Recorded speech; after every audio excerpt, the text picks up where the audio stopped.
this matchup, Quint Kashnik. Yale's the defending champ. They've got the experience. They've got a lot of talent coming back.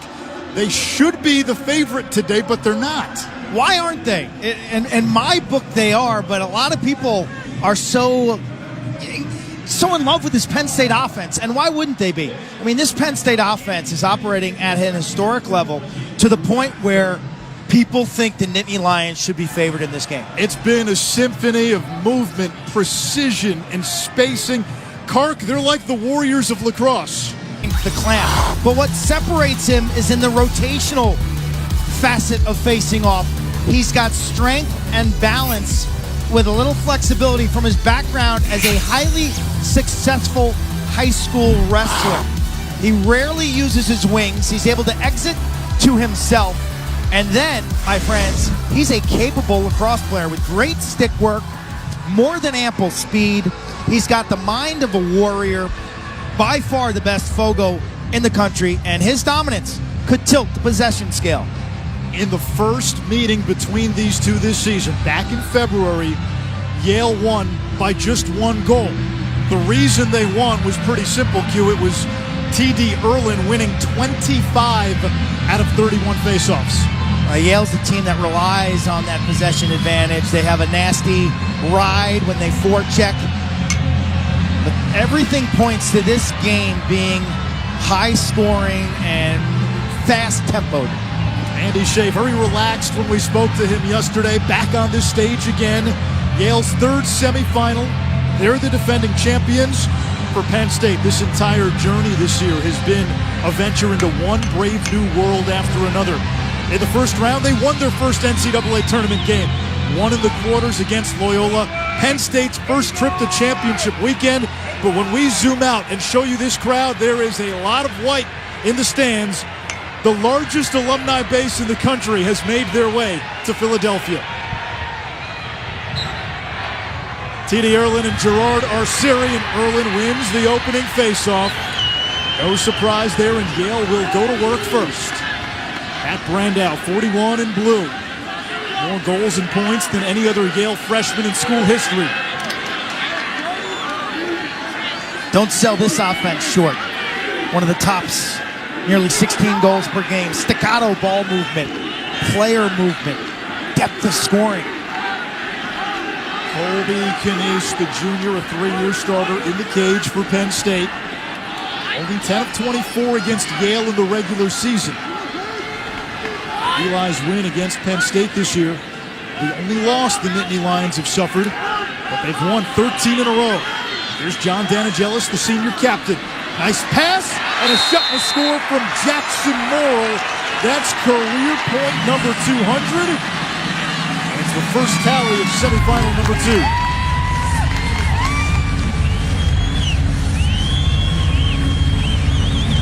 Disappointing start for Penn State's defense because this is a staple of Yale's offense. It's a wing dodge by Danigelis. Morrill does such a great job at hanging up his defender, number 16, Chris Sabia. Look at Sabia. He's got to weave his way around the goal. And one step makes the difference as Morrill curls topside. He puts his defender in a bind. And that's an easy goal for the Elis.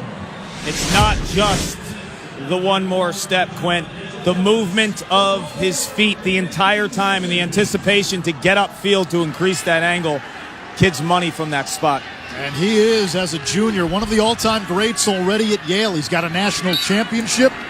3rd team All-American this year, now tied with John Reese for 2nd in points. And Yale 2 for 2 on faceoffs. Jeff Tambroni told us yesterday, stopping the wing dodge, job number 1 defensively. So much of Yale's offense starts in that low wing. Morrill against Chris Sabia, 16 in white. Our first team All-American and the Big Ten Defensive Player of the Year. Here comes Lucas Kotler. He's at 5 points in each of Yale's 2 NCAA tournament wins. Yale won in overtime last week against Penn. Here comes Kraut to the cage, and a flag after the goal counts. Make it, take it, make it. Count it. Krop is a big dude. That push will be wiped out. Sophomore from Florida with a huge upside in terms of his future. You see that move. He uses his strength in his shoulder. He goes down the alley to increase his angle. Then he takes that one step to the inside towards the crease area, puts it back in his right. Bam! 2 midfield goals, 2 perimeter dodges that started the initiation. Yale's got speed, they've got size. This team is the complete package on offense. Kark, what did we say when we walked away from our meetings with the Yale players and coaches yesterday? How relaxed are they? Man, that scares you a little if you're everybody else, because this team playing relaxed can be scary good. They're scary good to begin with. Well, you look at the nucleus from that national title team a year ago. So many of those guys back. Sessa, Dan Angelis, guys like Lucas Kotler. Joey Sessa has been a mainstay offensively for this team in terms of just his leadership, but he's got so many guys around him. So the experience of last year created a calmness for this year. They got their ring. They're playing with house money. And they got TD Erlin, who's 3 for 3, which means Penn State's space-age offense has not touched the ball yet. There's no other position in sport like the face-off man in lacrosse. Angelis draws the slide over to Gaudette. Now it's Jack Ty. He had the game winner in overtime in the quarterfinal win against Penn. Ty down the alley against Nick Cardile. Gives it up to Brandow. Turns the corner and scores. And right now, Yale coming out sizzling. You got to be thinking timeout if you're Penn State, because this one's going to get ugly early.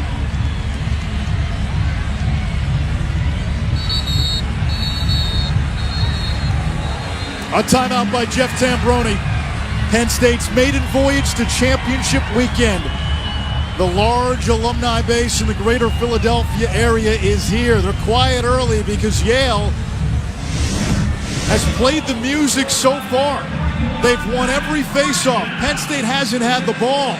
Brandow, the freshman, turning the corner, winning his matchup. The defending champions as the underdog? I'm not so sure.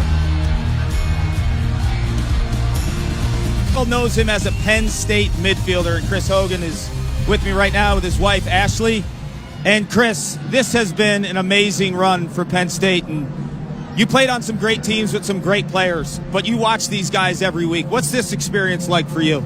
It's amazing. You know, it's been incredible watching these guys over the years, and to see where the program's going, and to be in this moment and to be in this game with, you know, the support of all the alumni. You know, everyone's so proud of them and what they've been able to accomplish this year, obviously, and you know, we're just really proud of them, and we're just here to support them, and you know, hopefully they play a good game today.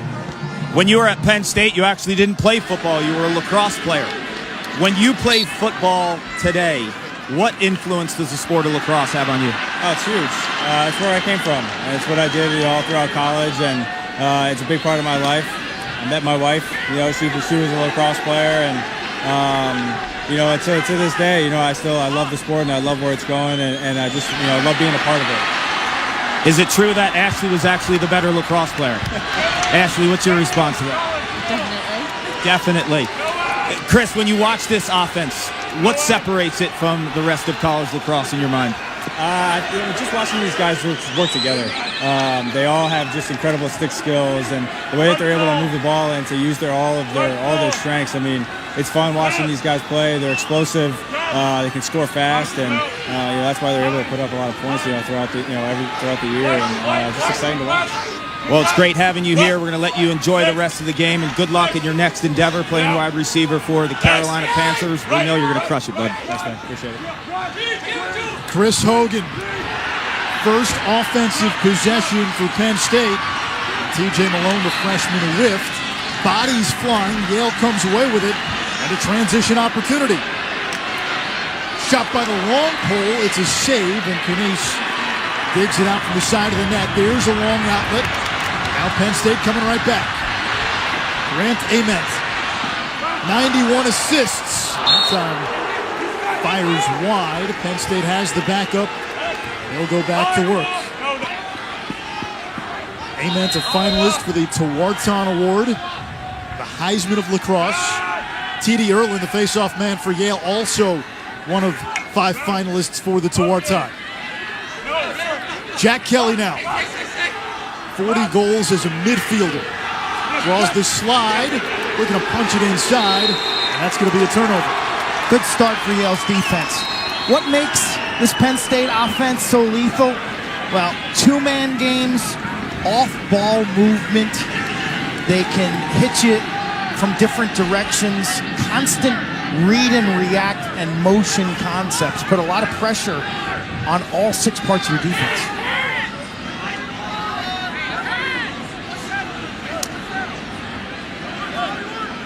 Penn State looks like a little bit of a zone defense, something we saw Penn do effectively in the Ivy League championship game against Yale.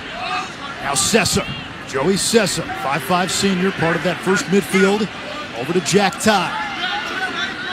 Ty has the short stick matchup. Sidearm sling to Sessa. Looking for brandow. Back to Ty. Vangelis behind the cage. Jackson Morrill.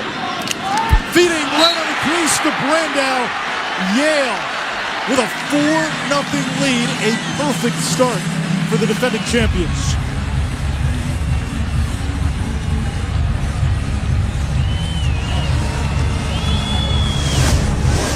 I mentioned that first matchup with Penn, where Yale's offense struggled against the Quakers zone. I need to tag it though, because in the playoff game, Yale dissected Penn's zone defense, showed massive improvements, looked much more comfortable.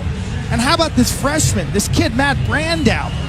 Versatility, production, poise. Salutatorian of his high school class.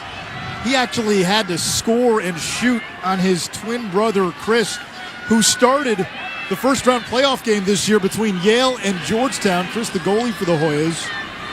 Andy Shea told us last week, as good as Brandow is, he still hasn't figured out how good he can be. And Yale's going to have to give this up. Eschbach was playing without a stick. Brandow is a chameleon, Anish and Quinn. I mean, when I see this kid play inside, I think it's Matt Gaudette. When I see him play outside, I think it's Jackson Morrill. A complete freshman attackman with insane lacrosse IQ. Highest academic index for an incoming freshman in Yale lacrosse program history. 237. Is that a lot? I think so. I'm not smart enough to know, Q. Here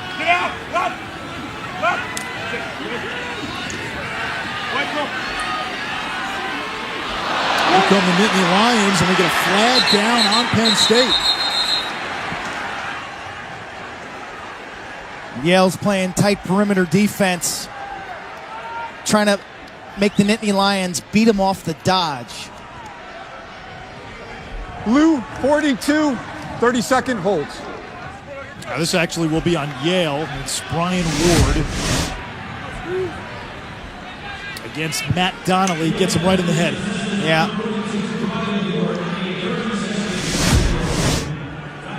So now Penn State will go. Good luck stopping this group, Anish. Will go man up, and if you're Yale, yeah, you've got the 4-0 lead, but this can get this offense going because they have been as good as anybody. 60%. Number 1 in the country with the extra man. Shutting off O'Keefe. So Nick Spillane, the senior, with his 5th man-up goal, and Penn State is on the board. Make up your mind. You got to make up your mind. You want to shut off Mac O'Keefe, nation's top scorer. There's 5 other dudes who can get it done. And it takes you out of your base man-down defense, not something you're accustomed to. So there's give and take. Yeah, he might not hurt you and sling from 12, but there's inside opportunities with great scores. You freeze it right there, you roll it. Spillane wide open, Quentin.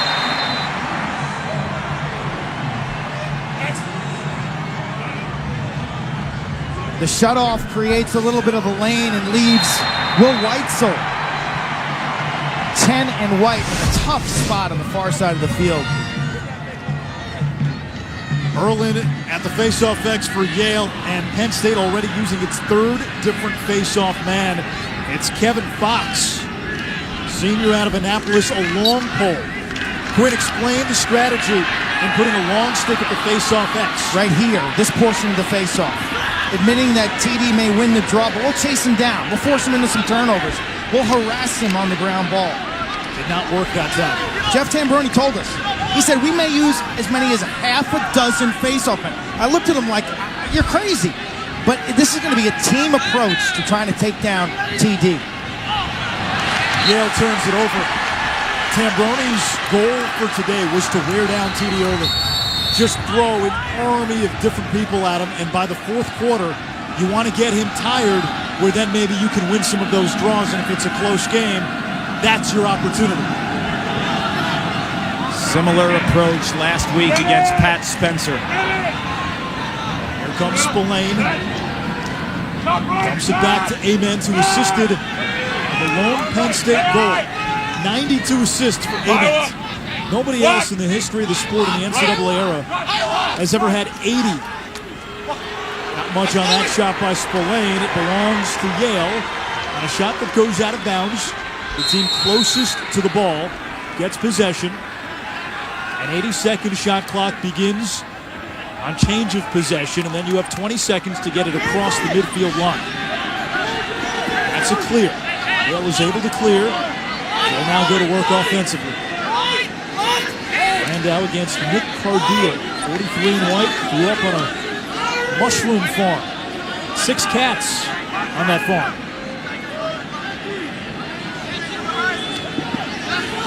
Indoor cats or outdoor cats? Both.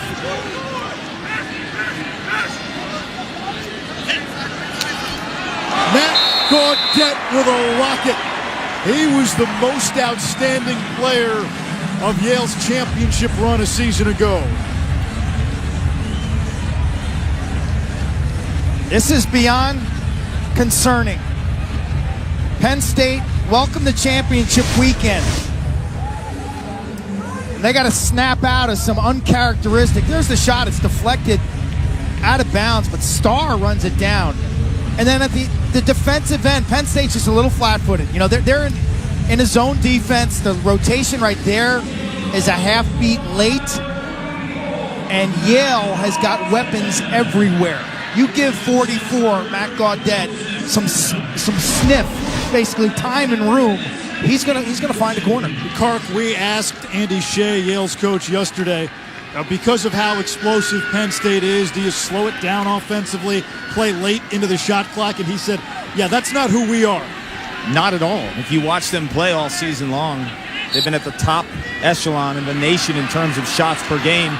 This is a hyper-speed offense in itself, and right now, Fox takes another draw against TD, and he is absolutely dominating this matchup. And if you're Jeff Tambroni, I don't blame you for rolling out the long pole right away. And if you're going to be Fox at the X, you got to be physically and make Erlin pay every time he picks up a ground ball, because if he's not beat up late in this game, you're in trouble, man. You're not going to get the ball.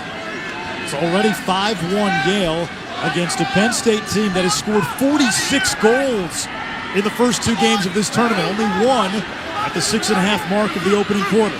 Yale is on pace to score 40 goals. Well, they got to find a way to stop Yale right now. Matt Gaudette using terra firma in 6-1, defending champs. Handsome Dan likes it, I think. He loves it. Why wouldn't he? You know, Matt Gaudette, it's interesting. His freshman and sophomore year, we didn't see the crazy range from 44 in blue. He was dunking a lot of his goals, but now those last 2 shots, one was from the low wing, goal line extended, and he stung it high.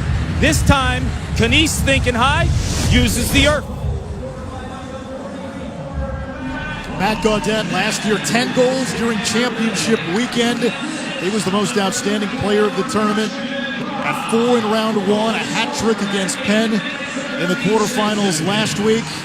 And he's a guy, when he scores, he can get under your skin too as an opponent. Well, he likes to talk, sometimes subtle. Today he's been well behaved. We used to call him the Undertaker because of his facial hair and his ominous, mean look. TJ Cannella, now the 4th face-off man for Penn State. So when Jeff Tambroni said a half dozen, he's already at 4. And when you think about this dominance, in the sport of lacrosse, you're never guaranteed to possess the ball. Right. And if TD wins every face-off, Penn State may never get the ball. He's won 7 of 8 so far. Brandow out of the ambush. Gaudet, a running start, gives it back to Sessa. I don't like it. I'm going to be honest with you. I respect TD and what he's done for the game and his craft, but one player having that much of an impact on a team sport is kind of crazy. And I'm not one of these guys saying take away the face-off. Change the rules. Separate the sticks more. Sessa accelerating into traffic, kicks it back. Now Sessa from the wing. Over to the crease and Brandow. That one hits the side of the net. Canice is there. A chance for Penn State offensively. They needed that. Wow. Yale's playing loose. They're playing fast, crisp. Good ball movement, good shots. TJ Cannella had it hooked away. Bryce DeMuth has it for Yale. Runs into Cardeal. That's the ride, Anise, even though they got it over the midfield line. The big play for Yale. They draw tons of energy. Yale's a high-volume team when it comes to shots. Not really efficient like Penn State. Not the case today. There's 7 of 10 shooting as Joey Sessa makes it 7-1. And folks, if you've watched Penn State this season, as good as Yale is, as good as TD Ierlan is, what we're seeing right now is stunning and shocking. Jeff Tambroni may have to use his second timeout already. They fell behind Loyola last week in the quarterfinals. But it starts with the ride. Okay, you think you're in a good spot? They bait that pass to a long pole, then collapse. Space disappears quickly. Look at Sessa. 3 in blue, right side of your screen. A little over the shoulder. Gives him a visual target and finishes. He's a cut-up, man. Sessa makes practicing fun. He makes it competitive. I've really enjoyed watching him play. The heartbeat of this Yale team, man. You spend time around this program. 3 in blue can joke around. He can get after guys. He's the senior leader with so much love for this program. On the practice field yesterday, he's like, I can't believe this is over, man. I want this to go forever. A rare face-off win by Penn State. Gerard Arcieri took that draw, and Tommy Wright came up with the ground ball. And Tommy Wright could have gone over that midfield line. When you gain possession, the shot clock hits 80. You can go over and back in the first 20 seconds.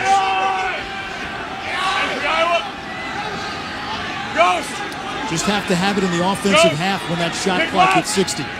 Amens now, the Tewarton finalist. Over to O'Keefe. Swimming inside, he gets gobbled up and devoured. Starr, the goalie for Yale, who was so good in the championship game last year, comes away with the loose ball.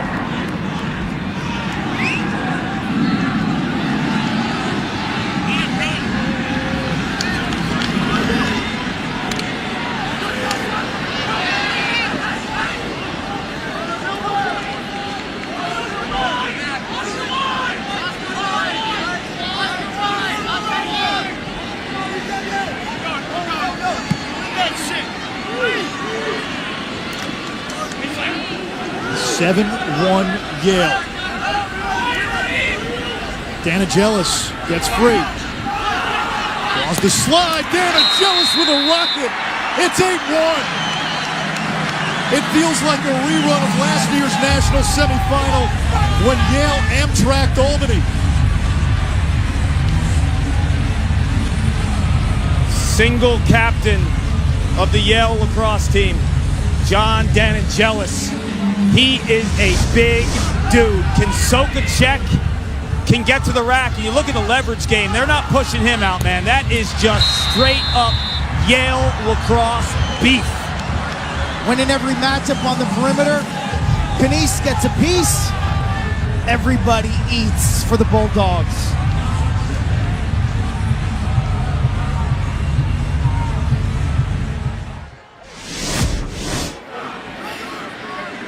John Danagelis, first team All-Ivy League selection. Had 3 goals last week in the quarters.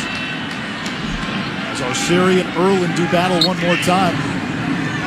On the season, Arceri, no slouch, 63%, 11th nationally. I was going to say, all-time face-off wins. In my eyes, he's a top 10 type Fogo. But that's just how good TD Erlin is. TD and Trevor Baptiste, graduated from Denver, to me are 1-2, 2-1 all time. And then there's a big gap back to third. And Trevor Baptiste right now hanging out down on the field with Kark. We want to hear from him after the next goal. He'll set up the next faceoff for us. Here comes Kropp. He's got a goal today. Yale has had its way offensively. Now Lucas Kotler, back-to-back 5-point games. Zone defense from Penn State. Kropp over to Brian Tevlin. Kotler shoots and scores a 9-goal first quarter explosion by Yale.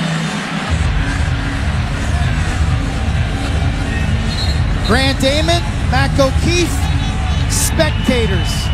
Jeff Tambroni has got to burn his second time out because he's in the danger zone of getting blown out before this game even starts.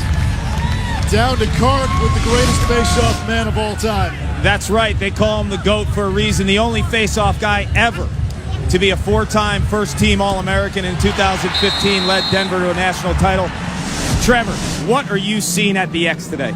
You know, I'm seeing a dominant performance. TD is dominating the game, and you can see it's really translating on the scoreboard. Yale's offense is playing loose, and Penn State's offense is playing tight. You know, they're not getting a lot of touches of the ball, and it's really because of TD's dominance out there. You know, every face-off guy stylistically is different. What is it about TD, and you've faced him, that makes him so good? I think he's really comfortable in those in those scrum situations, you know, and he has really great footwork. I think that's what really sets him apart. And I think even more so this year, his stick skills have gotten a lot better, and he gets out of pressure a little bit better. And you can see, I mean, he's doing a great job. Escapability for sure, and that's something you had in your days at Denver. If you were to go in that huddle right now and talk to the face-off guys at Penn State, what would you say to them? I'd say keep grinding, obviously. First of all, it's just switch it up, you know, make it tough for him and just make him battle. You know, I think you never want to make it easy for him. You know, he's going to win his face-offs because he's really great, but you want to make it extremely hard. So every time he's coming off the sideline, he's like, oh, I'm a little beat up, that was a lie, and then just wear him out. Try to wear him out as much as you can. And I think they can do that. I think they got the legs to do it, so hopefully they can do that. It's great spending time with you today. Don't go anywhere. We might need to pick your brain again. Thanks, buddy. As always, Kark. Thank you. Coach Tambroni may want to grab a jersey and a helmet and sneak him into the game. That's what he may want to do. Trevor Baptiste may take the third quarter face-off. A redshirt freshman from Danville, New Jersey. And look at TD. Look at TD. He's so relaxed. He's got a smile going. He's, you know, immune to what they send him, whether it be a pole, a shorty, whoever. He's locked. Boxing tonight. It's our main event for our top-ranked boxing. Japan's Masayuki Ito against former Marine Jamel Herring. It all starts at 10 Eastern on ESPN. What's frightening right now for Penn State, defensively, they can't stop Yale. The Bulldogs are shooting 9 of 12. Yale doesn't usually shoot with the type of efficiency numbers that, let's say, Penn State does. No, they're not a bad shooting team. They're a high-volume team. But if you're Penn State in that last huddle, okay, your seniors need to step up, echo the coaches. But what's important, I think Jeff Tambroni probably said, I don't care if we don't win a single face-off the rest of the game. We have come too far to play this poorly.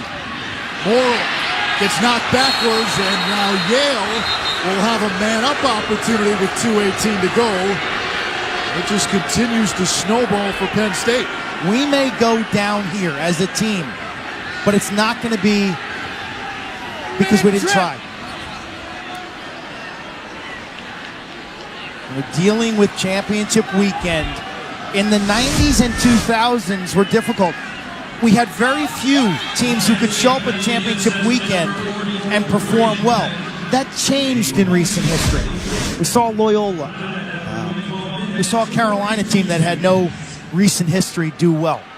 We've seen Yale last year win a championship, first time championship weekend. Virginia earlier today. It had been 8 years since UVA played on this stage. Virginia will get the winner on Monday. Cavaliers, another comeback to knock off Duke in double overtime in game 1. Yale on the extra man. How about this? A perfect 10. 10 goals in the opening quarter. And there's still 2 minutes to go in the first quarter. Jackson Morrill, who opened the scoring with a second tally. Disbelief. Meanwhile, on Yale's sideline, Andrew Stimmel gets some pats in the back, their offensive coordinator. Drawn up to perfection. This is the nightmare of real things for Penn State. Yale is scoring the way Penn State normally does. And then you add T.D. Erlenkark to the mix. Now, Penn State's offense doesn't even have an opportunity. Exactly. We don't even know what this game possibly could be. I mean, how many times have we called Mac O'Keefe's name? How many times have we called Grant Ament's name? And I'll tell you what, sitting in between the two boxes, Quint, you said disbelief. It's like shell shock.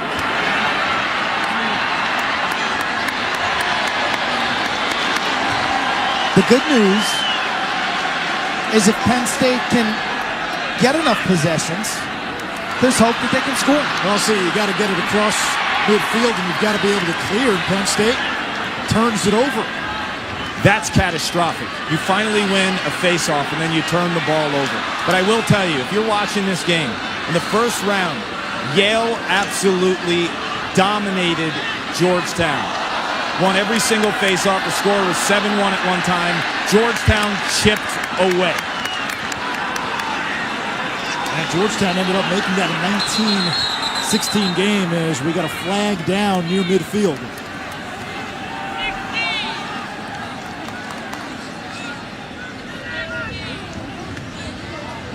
Blue 16, 30-second technical push. Now the push is against Will Renz for Yale, so Penn State gets the extra man opportunity. Their only goal came with the man up. Yale plays, and you go to Yale practice and you're like, wow, these guys are going at it. I mean, they beat the crap out of each other in practice, and so that carries over on game day. Big, strong, fast, and tough. Best man up unit in the country, going to work almost 60%. Amen to the maestro of this offense. Feeds to T.J. Malone, who misses too high. Yale really shadowing Mac O'Keefe, 3 and white. He's got 12 man-up goals this season. And a bouncer by Jack Kelly to end what was a 6-0 Yale run. Well, Johns Hopkins late in the season decided to shade Mac O'Keefe. What happened? Jack Kelly scored 6 goals. There will be plenty of inside opportunities for Penn State if Mac O'Keefe gets shut. And Jack Kelly is an absolute rising star. Sophomore from Canada, insane stick skills. He's got the strength, the wrists, and the flair for the dramatic goalie cam. Bam! When you're man down and you shut off a player, that leaves you with 4 defensive players. So you're either in a box or a diamond. The soft spot of that formation is right in the middle. The 12 goals in this first quarter ties the most for goals in an opening quarter of a semifinal game. Maryland and Navy combined for 12 back in 1976, that bicentennial year. We're at Lincoln Financial Field in the great city of Philadelphia. Home to championship weekend this year. Final 25 seconds of quarter number 1. It's been a tour de force by Yale. Erlen at the faceoff X, and an offense that has been surgical and precise. Here comes Tevlin. Feeding Gaudet. Lines one up. Big save by Knuth. Beautiful. Gets rid of it quickly. It's over the head of Braden Peck. Peck able to scoop. 2 seconds. Nice trail check by Sessa to deny Penn State an opportunity. Quarter number 1 in the books. Champs are here. They are. And they announce their presence in the imperative. Yale, an underdog? I guess not. Defending champions, off to a roaring start in quarter number 1, and Yale has a 10-2 lead on Penn State. In the regular season meeting, Yale beat Penn State, handing the Nittany Lions their lone loss this season. Mac O'Keefe did have 5 goals. T.D. Erlin actually scored. He was dominant at the Faceoff X. Jackson Morrill went for 7 points. Yale had a comfortable lead in the fourth quarter before Penn State rallied to get within 1. And they used 4 extra man goals. As you look at both of these coaches, highly respected. Andy Shea wears the ring from last season. Jeff Tambroni's been to championship weekend before as the head lacrosse coach at Cornell University. Lost a heartbreaking national championship game. But you go back to that original game, and you knew T.D. Erlin, and solving this face-off conundrum was job 1 for Penn State. They failed that one so far. Erlin and Arceri tied up. Penn State used 4 different face-off men. That's a first win. quarter. This long extended draw is a win. Yeah, I know TD got it, but at least it's more than 2 seconds. If Gerard Arceri of Penn State can hold him in there for 1,001, 1,002, 1,003, then it becomes a true 3-on-3 scrap. First championship weekend appearance for Penn State. Kotler lost it for a moment. Now the other issue is this Penn State defense. They can't win a matchup right now. They're being run by these Bulldog ball carriers. And that's a problem, because if Erlin's going to win all the faceoffs, you got to get stops. You got to make saves. Got to find a way to get the ball back for your offense. Here comes Krupp. Down the alley, shoots wide. Karth, right now, what is the formula for Penn State to come back? You know, I think it comes down to the fact that we can blame everything on TD and the offense not getting opportunities, but defensively, as we see a great check there, certain guys got to step up. Colby Knies has to play the best 3 quarters of his life, because as much as TD's dominated, Penn State has been let down on the defensive end. There was a lot of easy goals. Right there, maybe the spark that's a catalyst for a comeback. A transition opportunity. Yale had to turn it over. One of their players was playing without a stick. Chris Sabia, the long pole, finds Mac O'Keefe, and his lightning-quick release is good for goal number 76 on the season. Slap check. Whack right there. Got a bungee cord. Turnover, playing without a stick. Now at the other end, this is a brilliant backdoor cut by Mac O'Keefe. He steps to the outside. His defender presses out on him. And then he pulls the string and cuts back towards the middle. His range is different than every other player on this team. He has different rules. Everyone else, you're 12 and in. Mac O'Keefe, when your hands are free, you have a green light to absolutely sling. O'Keefe had 9 goals last week. He has 16 in this tournament. The NCAA tournament record for most goals is 19 by Chris Cloutier back in 2016 when Carolina won it all. Now Arceri, the faceoff, gets the exit. Arceri shoots and scores! The Lion just got a little bit of a roar. White out. Remember, this isn't just any team that was down by 7 goals before that Arceri goal. This is Penn State, one of the greatest offenses this sport has seen. They're a juggernaut, but this goal is different. This is different than Grant Ament or Mac O'Keefe making it happen. This is Gerard Arceri, who was beat up the entire first quarter by T.D. Erlin. There is a different kind of juice when he hit the back of the net.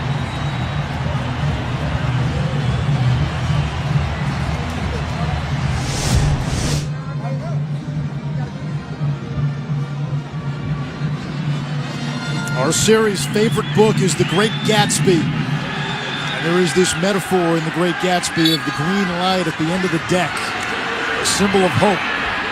That last goal, a glimmer of hope, a green light for Penn State, even though they're down 6 goals. Eschbach, though, picks it up for Yale, and Brandow, a great look, just couldn't finish.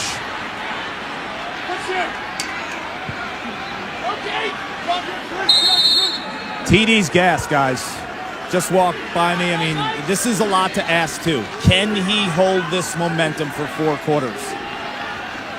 As crazy as it sounds, Clark, if you're Yale, do you maybe turn to a freshman like John Newman for a couple of face-off draws? Or ask your offense to play a little slower. Jack tie. But why? So the answer, Anish, is yes. I do sprinkle a little Newman in there. Here comes Morrill. Danigelis whistles one high. Gaudette had the backup. High volume shooting team. I mean, it's incredible the amount of shots they'll take. They took 80 shots in the game against Dartmouth. Well, they're 10 for 17 today. Here comes Brandow. That one hits the side of the net. Kneiss cleans it up. Not on Anish, not today, man. Kneiss, I'm up here. No, I'm saying not on you. You didn't call mom goal there. I thought you went Starbucks on me and butchered my name.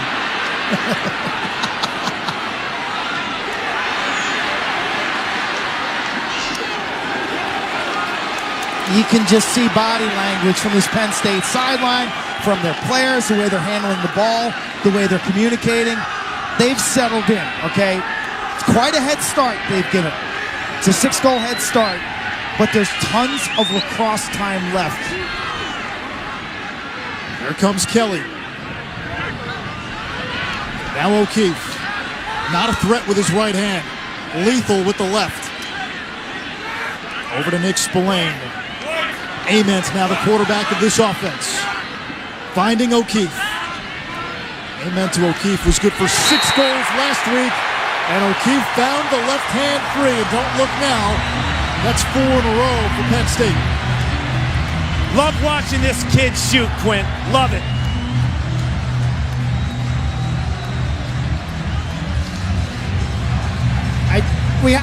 I asked the ESPN Stats and Info to do some research on this young man's shooting year he's had. That's his, 77th goal in each of the year? All of them left-handed. Okay? He has 0 right-handed goals. He's missed the net 40 times on the year. Goalies have 38 saves against him. So what that tells me is you absolutely have to deny his touches because he is the best shooter. The Lion woke up. A couple of goals by Mac O'Keefe, part of a 4-0 Penn State run. His shooting skills are special, and we're going to compare him to some athletes in other sports. Usually a sidearm or underhand release clocked at 95 miles an hour, and that's from 39 feet away from the goal. Think about the difference in baseball. 60 feet, 6 inches or so. That's top of the box. That's 20 yards. So the lacrosse goalie is under pressure. Second thing he does is with that underhand release, the change of levels. Ball starts down by his feet. It ends up by the goalie's shoulder. Guess who else does this? Alex Ovechkin on the one-timer slap shot. From ice level to crossbar level. Confusing, confounding goalies. And this is the last goal by O'Keefe. Watch this. Plants down low. Look at the release point. Down by the goalie's knees. Next thing you know, the ball's on top of you and up by your ear. He's the best shooter I've seen in the last decade, and it's really not close. And it all started in the backyard. He used to have a goal against a wooden fence, and he wore out that fence. His family doesn't like him telling the story about the fence because he broke a lot of wooden panels on that fence for a number of years. But you know what that happened? What happened, that all of a sudden turned into, okay, I got to start breaking the fence, so now you got to start hitting the goal. And he turned into not just a shooter with velocity, a shooter with velocity and accuracy. Well, guess what? That scholarship paid for that fence tenfold. Even on Long Island. Even on Long Island, exactly. Yeah, where there's a lot of side deals. He said he had to repair it so many times his dog would often escape through that hole in the fence. Lucas Kotler down the alley. Right. Over to Brandow. Yale opened this game on a 10-1 run. And Brandow scores for Yale. Such an impressive freshman season. You think about nationally, guys like Sam Handley from Penn, a first-team All-American, Paul Bunyan with a lacrosse stick. Then there's Chase Scanlon of Loyola. But Brandow's second half of the season, Clark, I mean, in my eyes, he may be the third most impactful freshman in the country, this time leaning in and showcasing some power and strength.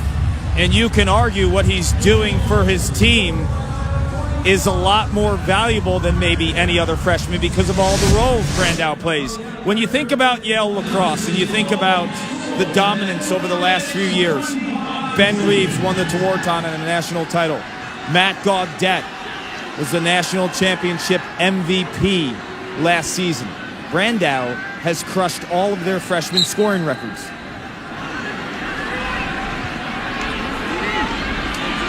Erlin and Arceri back to work, and Arceri wins this faceoff. Accelerates. Arceri again scores! That's 2 pinch and pop goals for Gerard Arceri, a third-team All-American. It's 11-6. They love it. And here's the deal. When you lose a face-off, it's not the end of the world. When you lose a face-off and the opposing face-off man scores a goal, it gets you a little bit more. That's happened twice now to TD Erlin. And watching TD, his first quarter was so dominant. He looked as fresh as can be.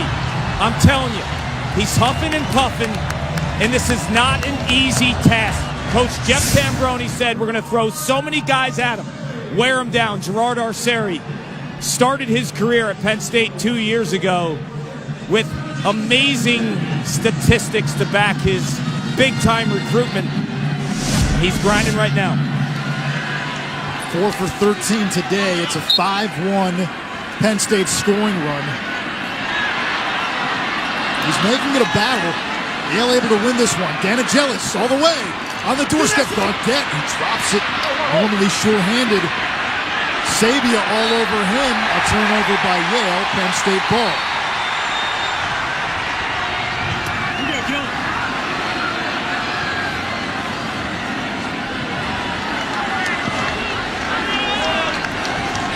For a more in-depth look at today's game, you can check out our U.S. Air Force Alternate Angles feed. That's streaming live on ESPN3 and the ESPN app. You can watch our alternate angles, including goalie cam, sky cam, and every replay will be shown. Ament has his man hung up. Probing. Observing.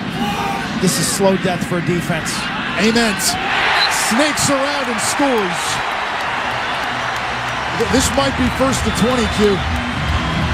This is game on in East. A 4-goal margin. Are you kidding me? We got 9 minutes before halftime. We are. The Lion no longer sleeping. What was once a 10-1 Yale lead is now whittled to 11-7. And Andy Shea continues to throw TD Erlin out the faceoff exit. But this is death if you're Yale's defense. Chris Fake gets hung up. Actually, it's Weitzel. He picks the side. He gets no help from his goalie, Jack Starr. Too easy. Amen. We talked about him as a feeder. But let me tell you, when he wants to, he can get to the rack. Tremendous talent, love of the game. Reminds me of a combination of a guy like Mark Millen. Good speed, explosion, vision, ball placement. Oh, yeah.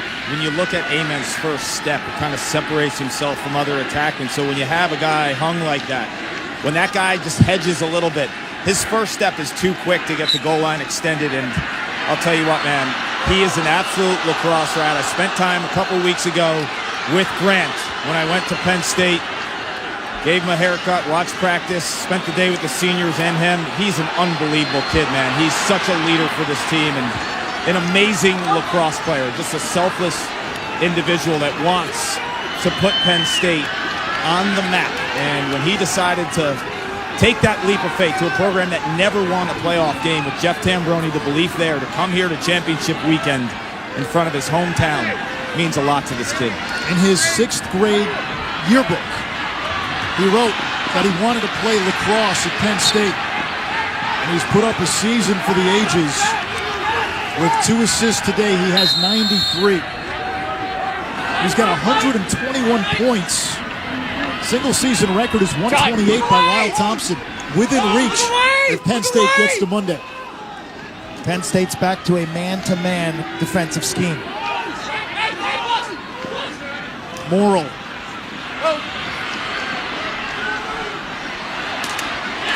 Set tie. And it's 12-7. There's 2 parts here. Penn State's possessing the ball. Yeah, they can score. Yale has been scoring almost at will against Penn State's defense, too. That's your jack tie, bread and butter type goal. Senior from Long Island was magnificent in the national championship game a year ago against Duke. With these types of moves, it's a catch, it's a quick little hitch to the middle of the field to get the defender to bite just a smidgen, and it frees up his hands. It gives him so much space in net to look out down the alley. How fun has this game been? 19 goals, and there's still 8 minutes plus to go in the first half. You nailed it, though, Anish. Penn State's they've done a better job in this quarter facing off, clearly. They got to keep throwing different ideas defensively. Someone has to win a matchup on the perimeter. And if they play zone, they can't stand around. They got to disrupt a little better on the perimeter. Face-off violation on Penn State, so Yale gets it back. T.D. Erlin continues to be a big advantage. 16 out of 21 in this first half. 21 first half face-offs we've seen.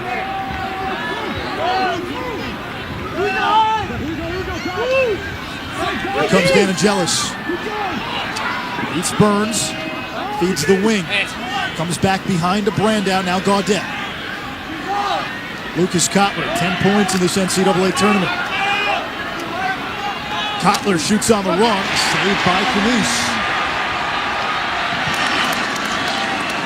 Cardio flips it to his high school teammate, Braden Peck. All 3 starting close defensemen for Penn State from the greater Philadelphia area. Now Nick Spillane, who Jeff Tambroni calls the unsung hero of this team. Grant Ament missed all of last season with an injury, and Spillane quarterbacked the offense. O'Keefe. Hold your breath every time he shoots. That was clearly a moving pick. Dylan Folds, junior out of Canada, will trigger. Watch the timing of the cuts, though. It's amazing, this offense. Off ball. They time when Ament has the ball. Ament against Weitzel. Head always up. Always looking to feed. Finds O'Keefe. How about the hands by O'Keefe to bring that one in? Dexterity to make that catch in traffic. Unreal. Now Folds against the short stick. Missing wide. TJ Malone will take it out for Penn State, rather Grant Ament. Penn State shoots 43%. Unreal. Which just blows the competition out of the water. No one else in the country above 40. Now it's Malone to back it up. Malone, another freshman. Spinning around. Last player in his class. Signed with Penn State after his senior year of high school. Mac O'Keefe committed to Penn State when he was in 9th grade. That's his 3rd goal of the game. His 78th on the season. And it's 12-8 with a lot of lacrosse left to play. You just can't let him shoot. I don't know any other answers. The catch, pretty good defense. He turns blindly What Penn State does so well with him, though, Clark, is they get him to top center, like top of the arc, or the free throw line type area, to where the goal is the true 6x6. He's a lefty, but he takes very few shots from the lefty wing. He shoots where the goal's at its biggest. 100%. He's shooting at an ocean, and it's the timing and anticipation when Grant Ament has the ball. Mac O'Keefe just knows where to find those soft spots. But, you know, you could say cover him. You shouldn't let him get the ball. Well, guess what? On that last one, he caught that with a stick on his hands. A chance for Yale. Off an unsettled situation. Teflon missed. That's one Penn State wants back. You win the faceoff, but give it up. Now Joey Sessa. So shifty. Sessa draws the slide. Running in circles.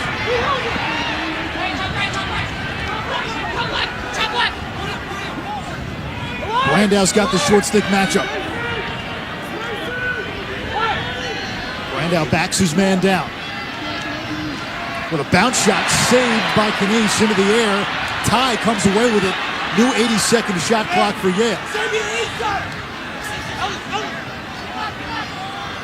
Brandow toward the cage. Bounce shot off the mark. Morrill has the backup. Neither team exhibiting patience on offense. It is go, go, go. One speed. Teflon.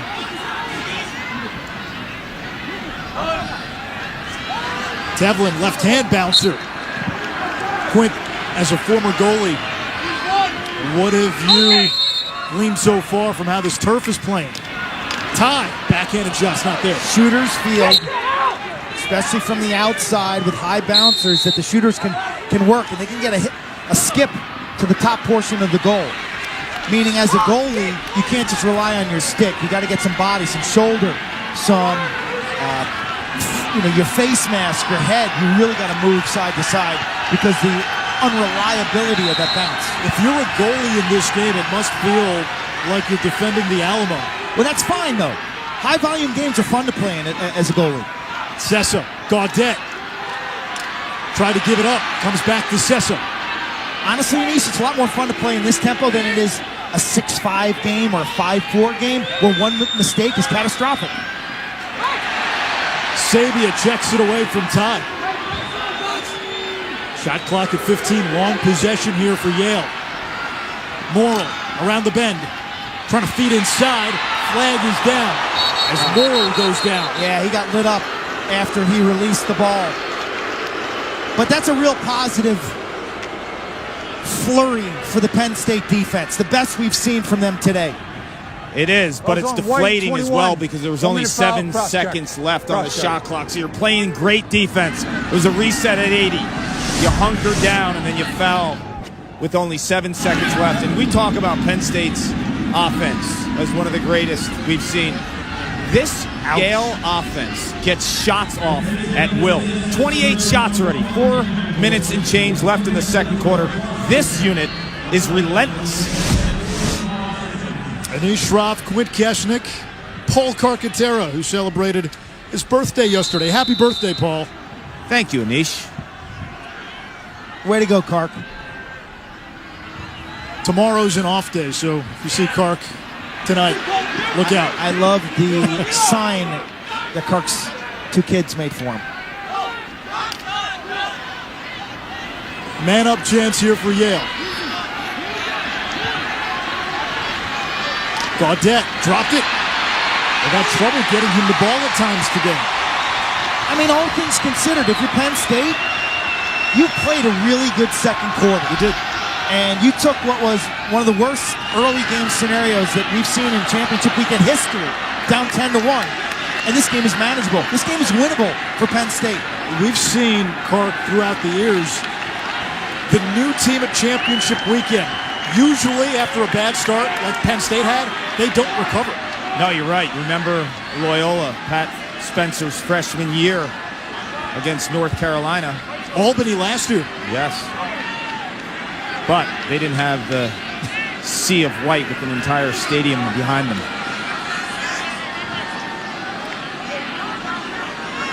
Here comes Nick Spillane. Spillane Has some momentum, feeds inside, the extra pass. Dylan folds. We're going to get that man a girlfriend before the weekend is over. He keeps playing like that, he won't need us. Won't be an issue at all. Dylan folds. How about Nick Spillane? Last season, Grant Ament went down with the injury. They had to hand the keys to the offense to someone. Mac O'Keefe's a goal scorer.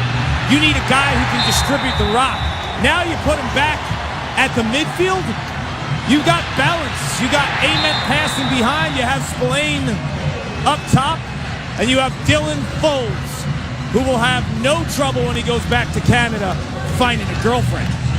And why is Dylan Folds and the search for a girlfriend such a topic? Because that is his postgraduate goal. We gave all the players a questionnaire, and they filled it out. What do you want to do after college? And Folds, in an article that was on The Athletic this week that Dana O'Neill wrote, I couldn't think of something. So he said, I wanted to put something in there that would get our attention, basically. And said, find a girlfriend. And then his mom called him and said, you didn't know you were looking for a girlfriend? Why, she has a couple lined up? Maybe she does. That was his 39th goal of the season. This is a win for Penn State. The longer that goes on, the better. They're making it a game of attrition with T.D. Erlin.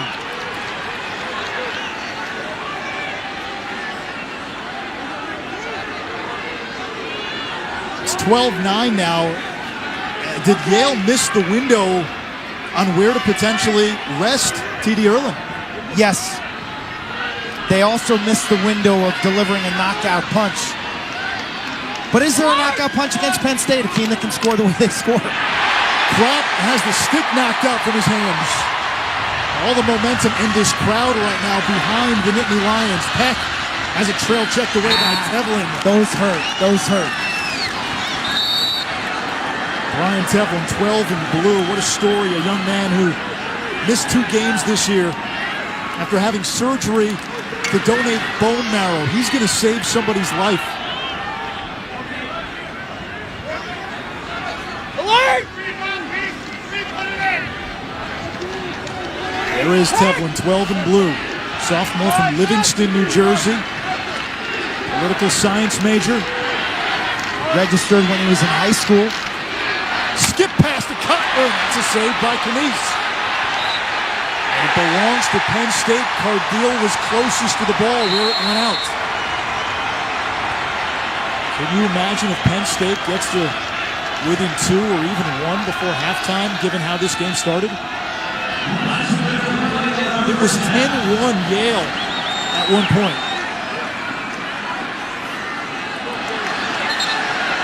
Clearing has been an issue. The defense is doing a little better lately in this game. That's a weapon, too, for Yale. It's been a good second quarter defensively for Penn State. But Yale ride. Eli's can hold for 1 shot.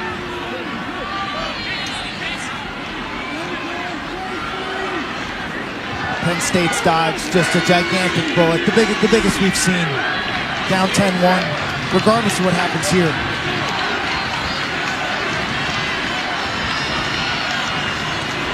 Burns out to guard Tevlin.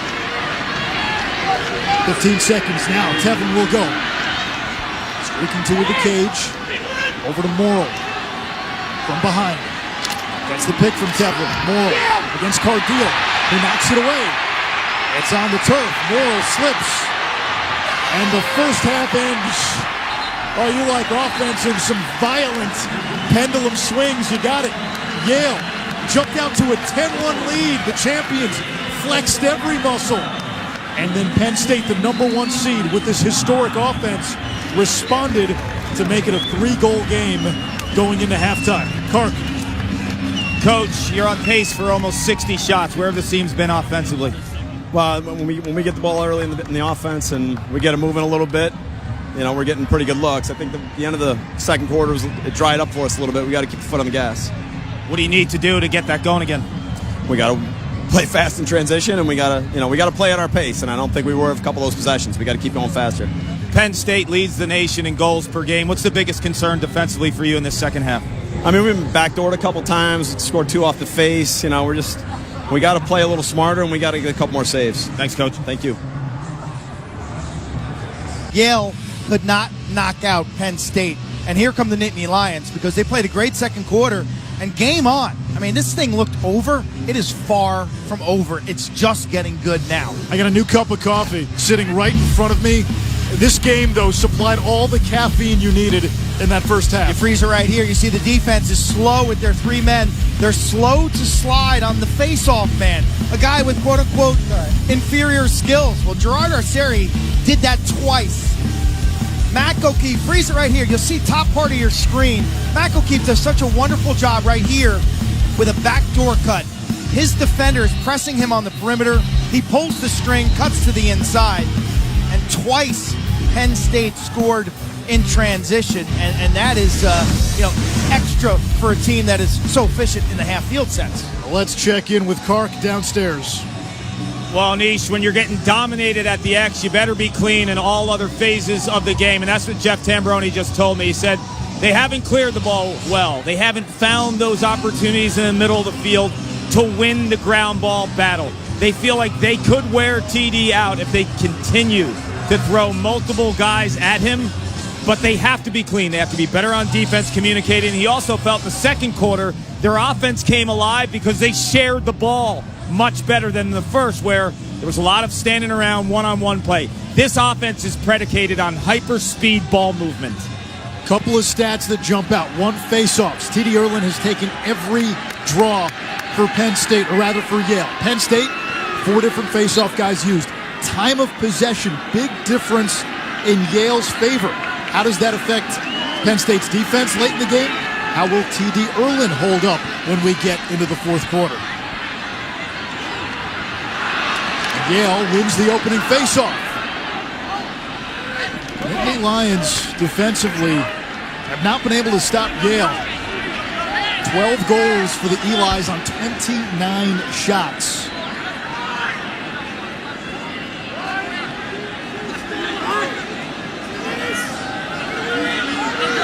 Yale, the defending national champions, beat Georgetown in round 1. Beat Penn in the quarters.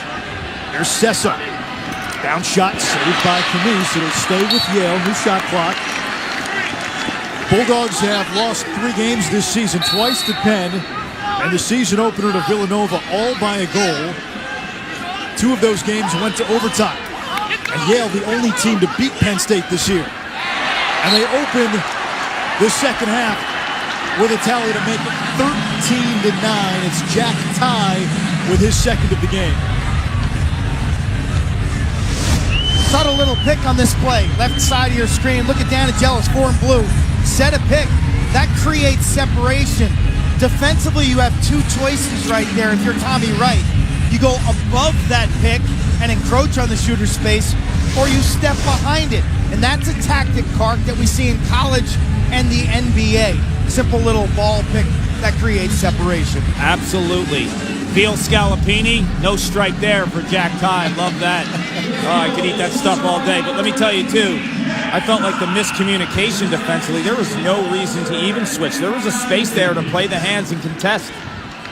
A tie fittingly had the game winner in the quarterfinal in overtime in a contest that featured 13 ties.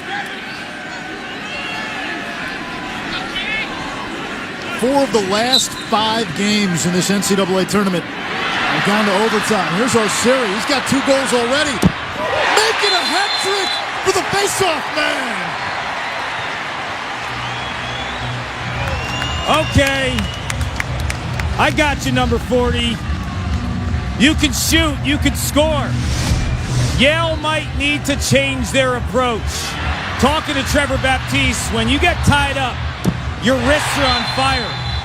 Gerard Arceri sucks it up, goes right through the heart of the Yale defense, and scores his 3rd goal of the game. You might want to think about sliding to him. Well, that's a pick-your-poison issue, because you got a point man, Grant Amon, and a left winger in Mac O'Keefe that can rip corners. Wing strategy for Yale, where they're so used to TD winning these draws easily has to change as well. Maybe a little bit of a defensive posture. Erlin wins this faceoff. I'm also surprised that we haven't seen Joe Newman. Freshman, backup faceoff guy for Yale. Just for a blow in a game that's going to have a ton of faceoffs. Angelis denied the middle. Plays it back to Kotler, now Tevlin. They dodge from the alley. Tevlin inside, and he scores. The goal will count. We have our rules analyst, Don Zimmerman, with us in the booth. The dive is now back in college lacrosse, and let me bring in Coach Zim. Explain why that is a clean goal for Tevlin.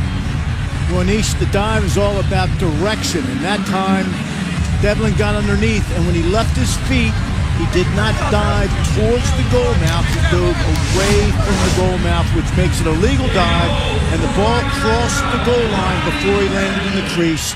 Nice job. And you're allowed to land in the crease this year, but if you're diving, as you can see, away from the mouth of the goal. Now, if he dives toward the goal, that's an automatic 1-minute penalty at a minimum. Towards the goal or parallel to the goal mouth, 1 minute at a minimum, and it can be releasable or non-releasable. With my boy! And there's Joe Newman, or rather John Newman.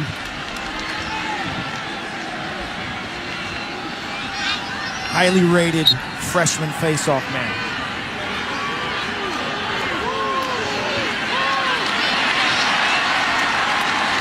It's the big league, though. It's a big stage for Joey Newman. Joe Newman, 75% coming into the game as TD Erlin's backup.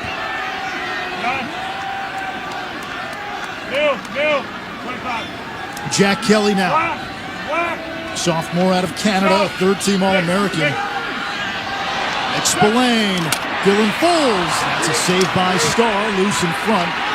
Jack Starr, aspiring screenwriter, making the save. Thought he played a great game last year in the national championship game, and he's matured. He's working on a screenplay. Really, it's a fictional story. He wouldn't give away any secrets, so you know it's really good. Yeah, you kept digging too, man. I just wanted. You were digging. I said back off. That's all I wanted was a plot. That's where the money is, Q. He's written a third of it for a class, filmmaking. He wants to be a director, producer, writer type when he's done playing lacrosse in New Haven. Introduction to screenwriting. Joey Sessa. Brandow against Cardillo.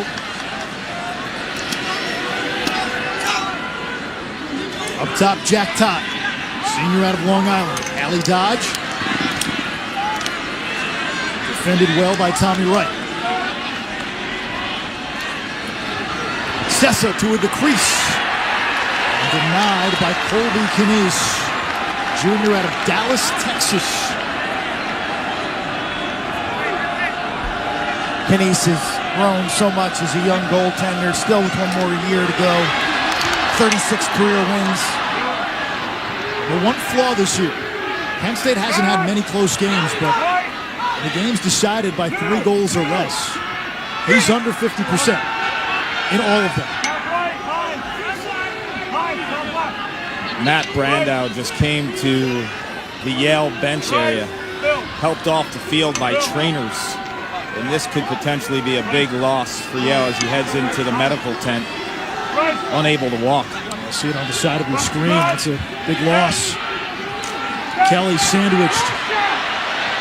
Yale forces the turnover, but we're going to get a loose ball hold on the Eli's, so Penn State will get it back. Kelly, the big sophomore from Ontario, Canada, had a monster season. Here comes Ament against Chris Fake. Ament dominated this matchup in the regular season. 2 goals, 7 assists. Fake came into this season as the consensus #1 defender in the country.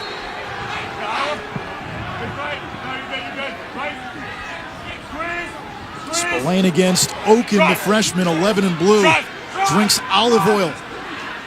Look at this Yale defense. Man-to-man D. They're slow to double team, slow to slide. They're asking Penn State to beat them off the dodge and score unassisted. Amen could not do so there. Malone's going to win the race. And TJ Malone, a former Division III commit, will trigger. If you get in the double teaming or sliding business against Penn State, they will slice and dice you and make you look silly.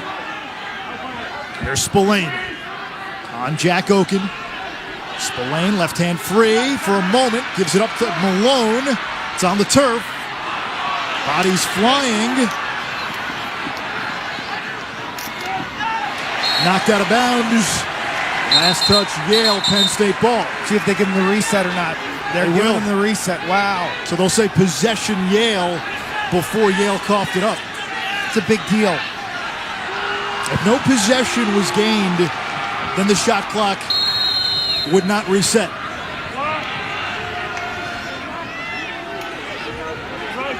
Penn State has scored on 10 of its 22 shots. On the season, 43%, which in lacrosse is absurd. No one else this season is even above 40%. Trainer gets a pick. Now Willow tied up, goes down. And Yale forces the turnover, and Clark, you're standing by the Yale bench. When their defense does that, those guys get hyped. That is your typical Yale relentless play that juices up the entire sideline. And when you watch their practices and they turn on the tape, those are the plays they expect to make every day, Monday through Friday. It becomes part of who they are. But that was an amazing play by Mooney. Now, we've talked to coaches throughout the year. They said you've got to match Yale's intensity during the game on the field, but also from the sideline. They'll chirp, they'll talk, they'll get in your face, they'll try to get in your head. They've changed the narrative in the Ivy League. For decades viewed as the less athletic conference. And it was, quite honestly. The ACC had better athletes. That's changed, though. And in the last 3 or 4 years, Yale has become the kingpin of the Ivy League. Physically, just dominant. Their weight training. A team like Penn finally rose up and matched them this season in that category. Yale and Penn, 3 heavyweight battles, all decided by a goal. Yale won in the quarters. How about Sabia? Sabia was a short stick defensive until his senior year of high school. John Nostrand, head coach, moves him to close defense. He was going to attend Mount St. Mary's and blew up so much. Coach Nostrand begged Jeff Tambroni, Penn State's coach, to take a look at this kid. Take a look at this kid. And the late bloomer, based on his senior year, 1 year of defense, ended up in Happy Valley. First team All-American this year. Big Ten Defensive Player of the Year as Penn State coughs it up. Long outlet for Danigelis. It's picked up by Yale. Now Eschbach. Shot to score. Brendan Rooney taking Matt Brandow's spot on attack, and he is a lefty, and that right wing is a sweet spot. Sniper. The Saskatoon Sniper. Molecular, cellular biology, and chemical biology development major. It's so complicated I can't pronounce it.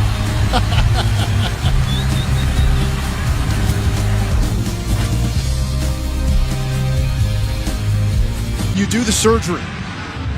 Cleared it with Andy Shea, who was so supportive of Brian Tevlin being able to save a life. He had the surgery after his best game of the year against Cornell.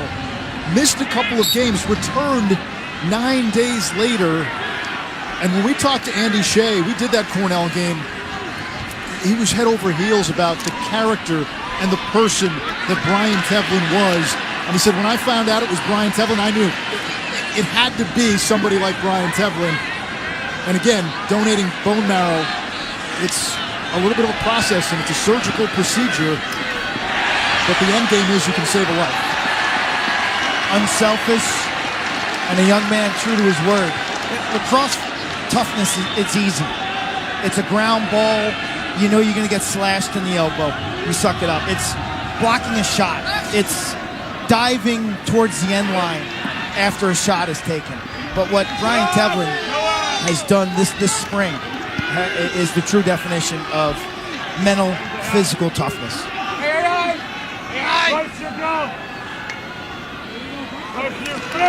Nick Spillane now. Late attack last year when Grant Ament was injured. Ament has come back and has had a record-setting junior campaign, which continues with a goal to make it 15-11. This is gorgeous. From my vantage point,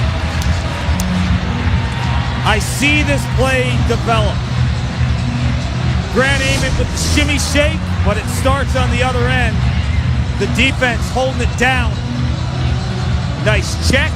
Kanice starts the offense.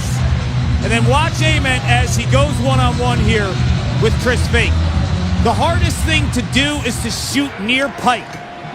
Your natural body progression will send the stick across your body to the lower corner. Star's a righty goalie.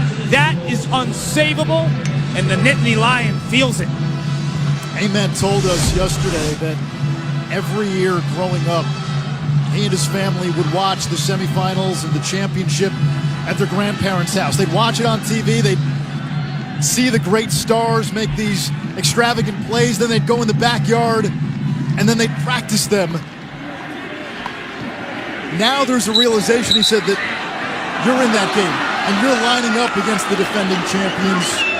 For Grant Ament, it wasn't just a dream to play Penn State, or it wasn't just a dream to play lacrosse. It was a dream to play Penn State lacrosse. And Penn State was a solid program for a long time, but never really had any history of postseason success until this year. They've been playing lacrosse since 1921. Fifth NCAA tournament this year. They've had good teams, anywhere ranked 15 to 30, consistent basis. Glenn Thiel coached there for forever. Coach Tambroni came in 2011, and they've been laying the bricks, brick by brick, until this season. All of a sudden you look with guys like Ament and O'Keefe. A lot of small steps along the way, like beating Maryland and Hopkins for the first time. Beat Hopkins last year for the first time. Maryland this year for the first time. Winning their first NCAA tournament game a few weeks ago. Getting to championship weekend for the first time. Nationally, Penn State lacrosse is known for one thing, and that's the guy we spoke to early on, Chris Hogan, who plays football for the Panthers now. Jackson Morrow,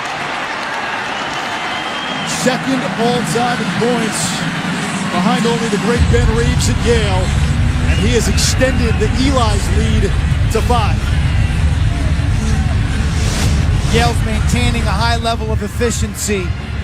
Offensively, Sessa's change of direction is a tough cover. Morrow, we've seen him operate behind the goal as a quarterback. We've seen him from the wing as a Dodger. This time he's on the inside. And he finishes. He's been Mr. Consistency for the last 2 years. He was Robin last year to Ben Reeves as Batman. This is his show in 2019. You're not kidding me, Quint.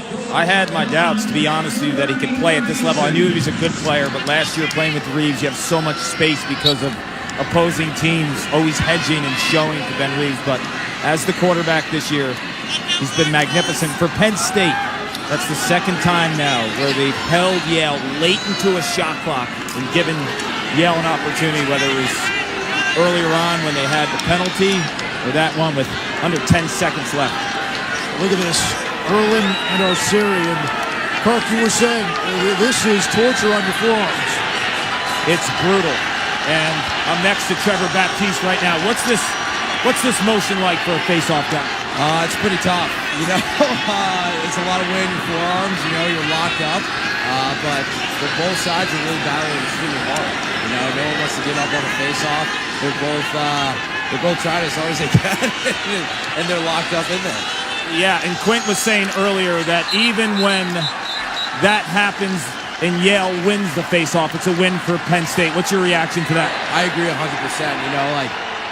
how many face-offs that they're taking so far, but this is a lot for TD, you know, and you gotta wear him out. You gotta wear him out because he's dominating the game, and a lot of face-offs like that will make that happen. A lot more faces to come. Thank you, Trevor.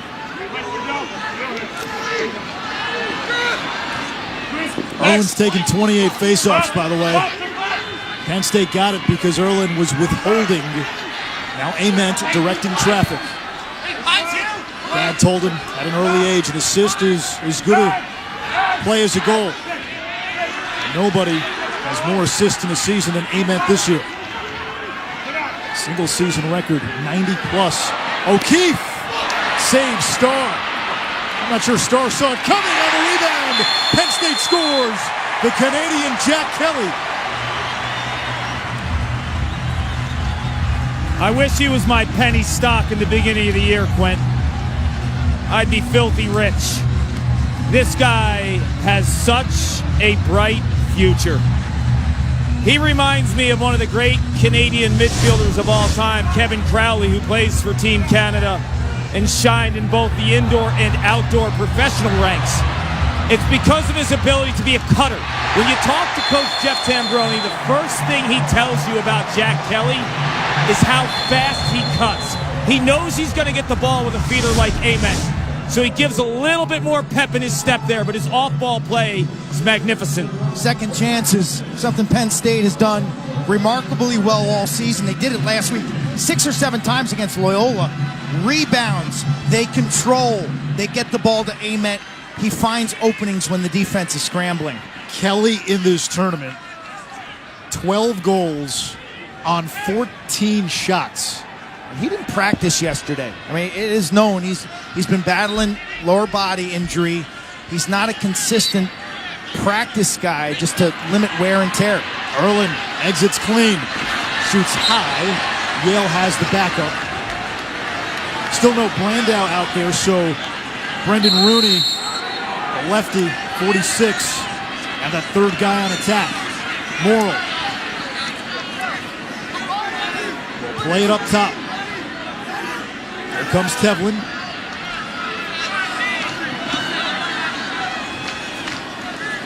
Working on Robbie Black. Got a pick from Dan Agelis.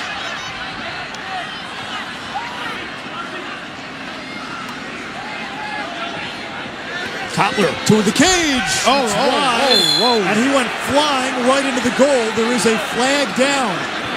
This is clearly in the direction of the goal mouth. The question is, was he pushed? Officials conferring. Let's bring in Don Zimmerman here as our rules expert. Well, I think in this case, you could see a penalty on both teams. The flag for the push and then on the defense, and then diving towards the mouth of the goal. That's always a possibility. Both guys are going. 9 blue on a bad dive. Hey, guys, back up. Yeah. And we're taking the push, too. Okay. 43 white. Push. 30 seconds. Blue 9. Not diving away from the crease. 1 minute. First 30 is all set. So that's the call by the official. Penalty on both teams. One for pushing on the defense and an illegal dive towards the goal mouth. A 30-second penalty on the defense for the push. A 1-minute penalty on the illegal dive. The ball will go to the lesser penalized team. Both penalties are full serve for 30 seconds. After that, the 1-minute penalty can be released. Don Zimmerman, former Johns Hopkins and UMBC head coach, our rules expert today. Appreciate that clarification, Don. So 5-on-5, and then after 30 seconds, Penn State will be man up. Less than 3 minutes to play in the third. 16-12. It's the King on top of the Lion. Big time opportunity now with this power play for the Nittany Lions. Best in the nation at 60%. Now they've got a 6-on-5 advantage for 30 seconds. Grant Ament will orchestrate. Behind the back pass to Folds. Folds gears and scores!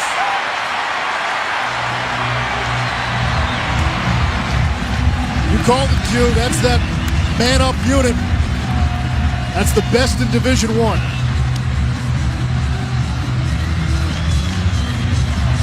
It's a scary unit because they have shooters at every spot. So much attention to O'Keefe and Ament, and Folds is just given all sorts of real estate.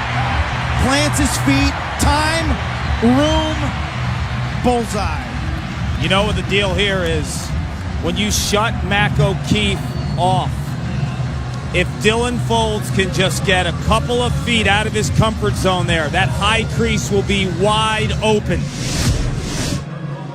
With that assist, Grant Ament has 18 in this NCAA tournament, or rather 17 in this NCAA tournament, one more than Tim Goldstein of Cornell. So a new tournament record. Goldstein and Matt Danowski of Duke both had 16 in one tournament. Ament now the most assists in a single tournament. 95 assists on a season. He could get to 100 if Penn State gets to Monday. Nobody else has even gotten to 80 in a season. Unreal. And you know what I love about him too is the backhand pass. We didn't see it in the first 2 years of his career so much, but it's so functional too. He gets the defense thinking that he's going through ball rotation, and he throws it behind his back against the grain. It is a pass or a shot. If it's done right in practice, I encourage every young kid in the country to get a backhand.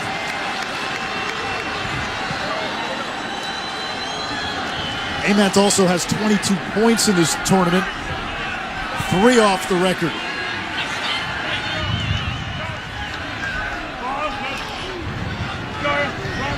Two-man games, the staple of this offense, and blender-like off-ball movement. A lot of cutting. Puts a lot of pressure on off-ball defenders. Here comes Folds, working on the short stick. Now Spillane shovels to Ament. Threat as a feeder from anywhere on the field against Fake. Great matchup here. Ament changing direction. Gives it up. Folds spun around. 1:10 to go in the quarter. 20 on the shot clock. O'Keefe feeding Folds, who shoots wide. So many of these Penn State offensive players improved last year without Grant Ament. They had to become better dodgers, better passers. Kelly has it knocked loose. Chris Fake able to vacuum for Yale. That was exceptional defense by 16 in blue, Will Renz. Getting underneath the ball carrier, Kelly, and just lifting him, and the ball just popping out of the pocket. Yale can hold for one shot, still have to get it across midfield. Templin able to do so.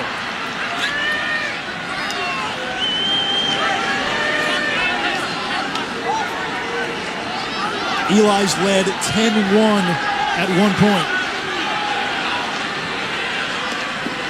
Penn State has gotten as close as 3 a few times, never any closer.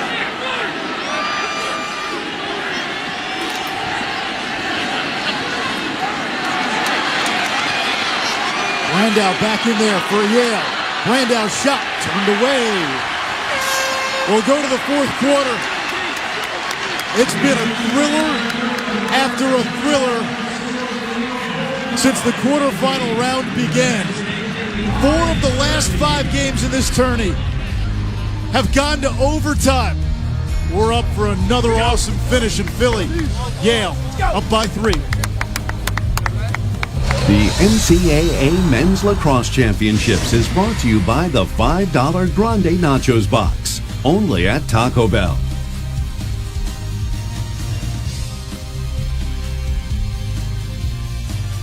We're going to reward the face-off play. Our Siri and Erlin tied up for 51 seconds, Clark. And I'm with Trevor Baptiste. Trevor, break this down, man. What's this like? I mean, it's pretty brutal on your arms. You can see actually our Siri moves to more of a jam, so it's actually a little bit easier on his body compared to TD's. Most of his weight's going to be basically all focused on that right hand. It almost feels like you're holding a bench press right above your chest, and you got a lot of weight on it. You just got to hold it there. So it's a really tough spot to be in.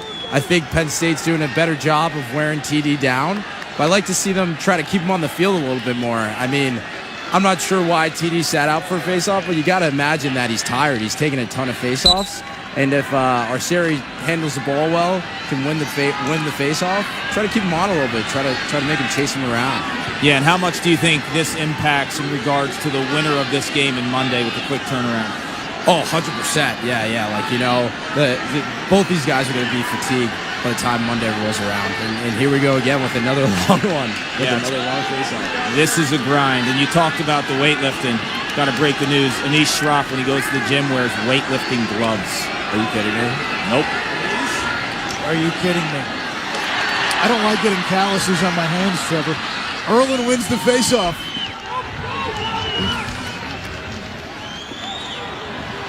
Yeah, I wear weightlifting gloves. What do you want? Esbach shoots and scores, and Yale has a 4-goal lead.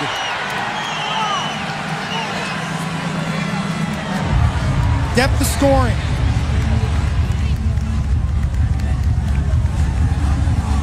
Morrill, Kropp, Brandow, Gaudet, Sessa, Danagelis, Kotler, Jack Ty, Tevlin, Rooney, now Esbach. It's everybody.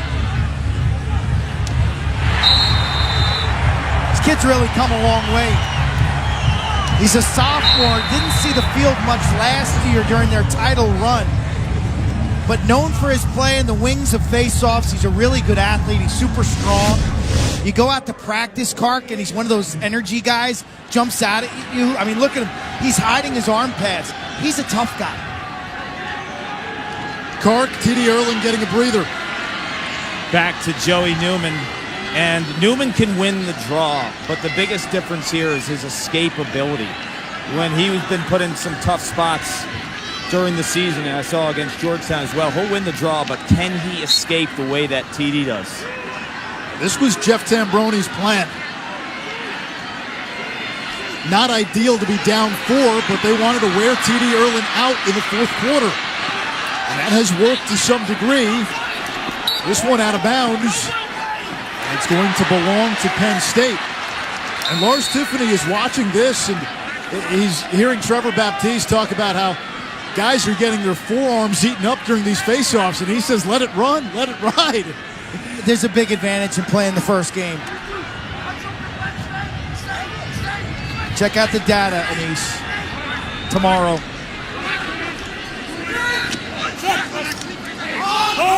Amen from X has his man hung up. He's so good in these spots.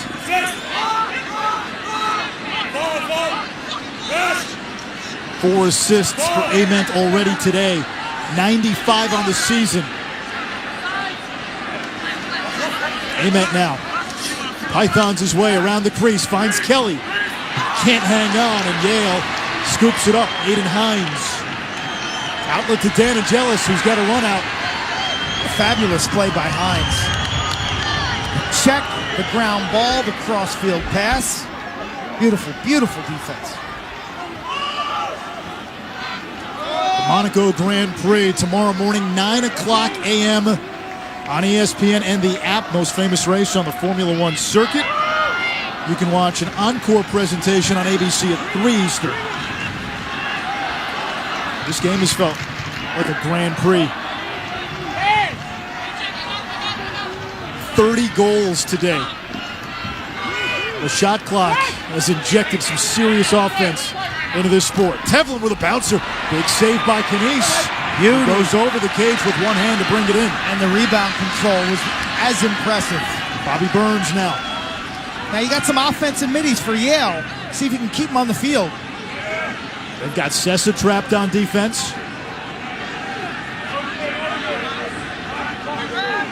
Sessa will run off with Burns. And Kelly waits for the personnel. Penn State was a man short. Spillane joins the offense. Ament against Fake. And now picked up by the shorty on the switch. A freshman, Hogan. Ament, Spillane. Back to Ament. Look at the way he directs traffic. He's waiting on a double now. His eyes are up. Waiting for the slide. It's not coming. Finds Malone, who hits the crossbar. It'll be Penn State ball. That resets the shot clock. The ball hits the goalie or the goal, the crossbar or the pipe. It will reset the shot clock. If it hits the side of the net, that doesn't count. Spillane against Eschbach. Skip pass. Folds. Shooting low. And this is going to belong to Yale. Bulldogs caught a big break there. It was 10-1 Yale at one point. Penn State has gotten as close as 3 a few times, but you wonder at the end of the day, that first quarter, shellacking, getting shell-shocked. Penn State's played better since then, but sometimes you don't recover from that. Climbing the mountain. Sometimes you get close, but you've expended so much energy to get up the mountain. There's Kropp. Trail check. Picked up by Sabia. That's an ugly possession for Yale, though, and that'll cost them. O'Keefe. Feeding the pole. Fox and a save by Starr. His best of the game. Ty looked like he might have taken one in the face. 10 minutes to go in regulation. Yale with a 4-goal lead. Winner gets Virginia on Monday.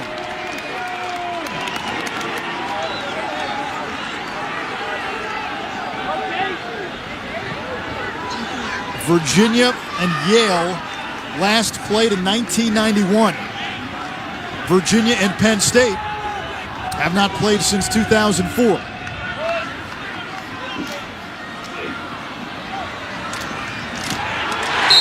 Yale capitalizes. Brandow again. It started with Jack Starr. Starr's got big game experience. Last year as a freshman, he won a national title. He's accustomed to the big stage. Yale's been the hunted all season. Fox gets the look he wants. Starr denies it, and then Brandow, who was injured earlier in this half, we didn't think he would return. He's back at it, and as I mentioned, the heartbeat of this offense is Joey Sessa. His ability to dissect the defense, played attack in high school, head is always up. The senior knows how to lead, he knows how to win, and he finds the freshman, Matt Brandow, one of the most celebrated freshman seasons in Yale history. Now there's a Philly tough theme for championship weekend with Lacrosse's biggest stage coming to the city of brotherly love. And Matt Brandow's been tough as this great city. 4 goals and an assist. Took a spill earlier in this game, comes back and says, you know what, no big deal. He scored a goal and assisted on one since coming back into the game. His versatility is a major weapon. You see, he turned his ankle, goes off. He can play in the slot area, and that's how he originally got time early on in his freshman campaign. We saw him burst on the scene and blossom in the Cornell regular season game when he dodged for 5 goals or more. And then the role just continues to expand. I give Andy Shea and Andrew Stimmel, their offensive coordinator, a lot of credit because they spoon-fed him early. He was able to develop confidence and chemistry. Never put too much pressure on him or weight. And Erlin wins the faceoff. Shot is scored from the wing. Brandow, and it's 19-13. Yale's now scored 19 goals in every game this tournament. And it's Brandow again.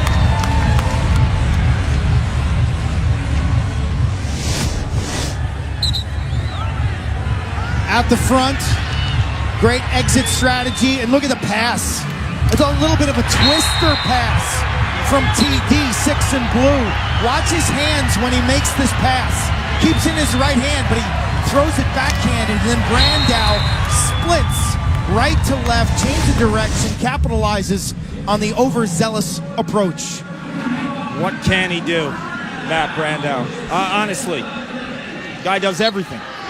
There's a Renaissance painting by Da Vinci called Ginevra da Vinci. It looks kind of like the Mona Lisa. It's one of his earlier works. You see the potential, and you see it's the artwork from somebody who would create the Mona Lisa one day. And with Brandow, this season has been that transformation like you alluded to. Early in the year, you saw glimpses of what this kid could be. Now you come near the end game.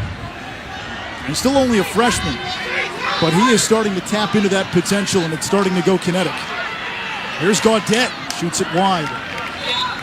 I jogged by the Thinker today, Anish. I nearly took a picture of it and tweeted it out as if to say, this is Anish right now, this morning. Da Vinci to Rodin, I like it. Coverage of the men's lacrosse championship game is Monday, May 27th at 1 p.m. Eastern on ESPN2. It'll be Virginia against the winner of this game. For more information on men's lacrosse, log on to NCAA.com, your home for all 90 NCAA championships. Tie. Whistles one too high. Now, Penn State's not out of this by any means, but Yale can now start to nurse the clock with a 6-goal lead. You can't stop playing. I think we've learned that this year with the shot clock. Now, the challenge in coming back against Yale, Kark, though, is T.D. Erlin. Yeah, I mean, are you going to see a run like we saw from P.D. LaSalle where he won 7 straight faceoffs? Brandow on the inside. That's 20 for Yale. And the freshman on the game's biggest stage with 6 goals. When he walked off the field 2 feet from me, I thought his game was toast. He couldn't walk. It looked like he had an ankle injury. And now he comes back. And he's playing like Superman. And we talk about the maturation of this kid with the 6 goals a day. He has the luxury of growing next to Jackson Morrill and Matt Gaudette, 2 guys with a wealth of experience. So you give him a little taste of success, and then May rolls around, it's time to dominate. We saw Matt last year, late in his senior spring Under Armour All-America game. He said it earlier, his twin brother, Chris, the goalie at Georgetown, started by the end of the year. He's a heady and clutch player. In high school, it's ironic, but he filled the same role as a freshman in high school, playing alongside guys like Pat Spencer. So he started as an off-ball guy, and then by the time he was a senior, he was the ball carrier. So in his course of high school with Brian Farrell, his head coach, he did all the various roles. Penn State, meanwhile, won the faceoff, but Arceri turned it over. Brandow has had a hand in the last 4 Yale goals. This after Penn State cut it to 16-13.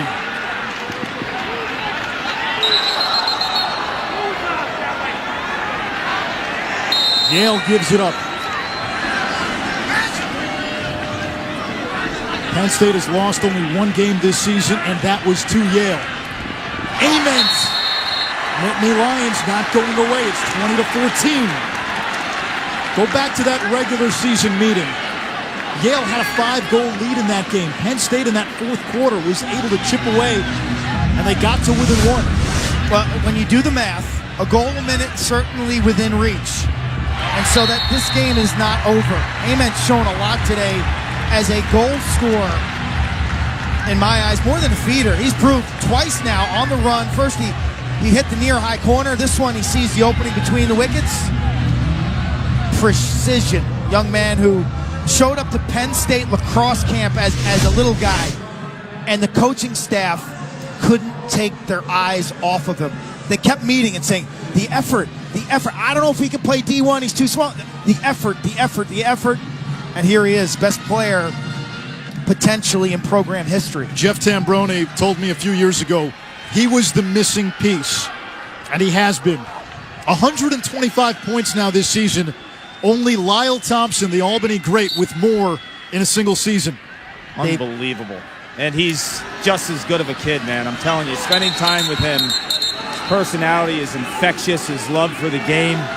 And this Penn State team, regardless of what happens today, they will be an absolute bear to deal with, because the only guy on offense that's leaving is Nick Spillane. Kevin Hill was injured this year. He's a bona fide stud as well, so he'll take Spillane's place. But Grant Ament is a true quarterback. And if you look up and down the championship teams, since 2007 when Paul Rabel led Johns Hopkins, every single year there was a big-time alpha guy at attack, a guy at X that can make it rain. Tell you what, Penn State, if they don't come back today, these fans might want to get on their tickets for next year when championship weekend is back in Philly, because Penn State's probably going to be the preseason #1 next year. Doesn't matter what happens in this game with all they have coming back.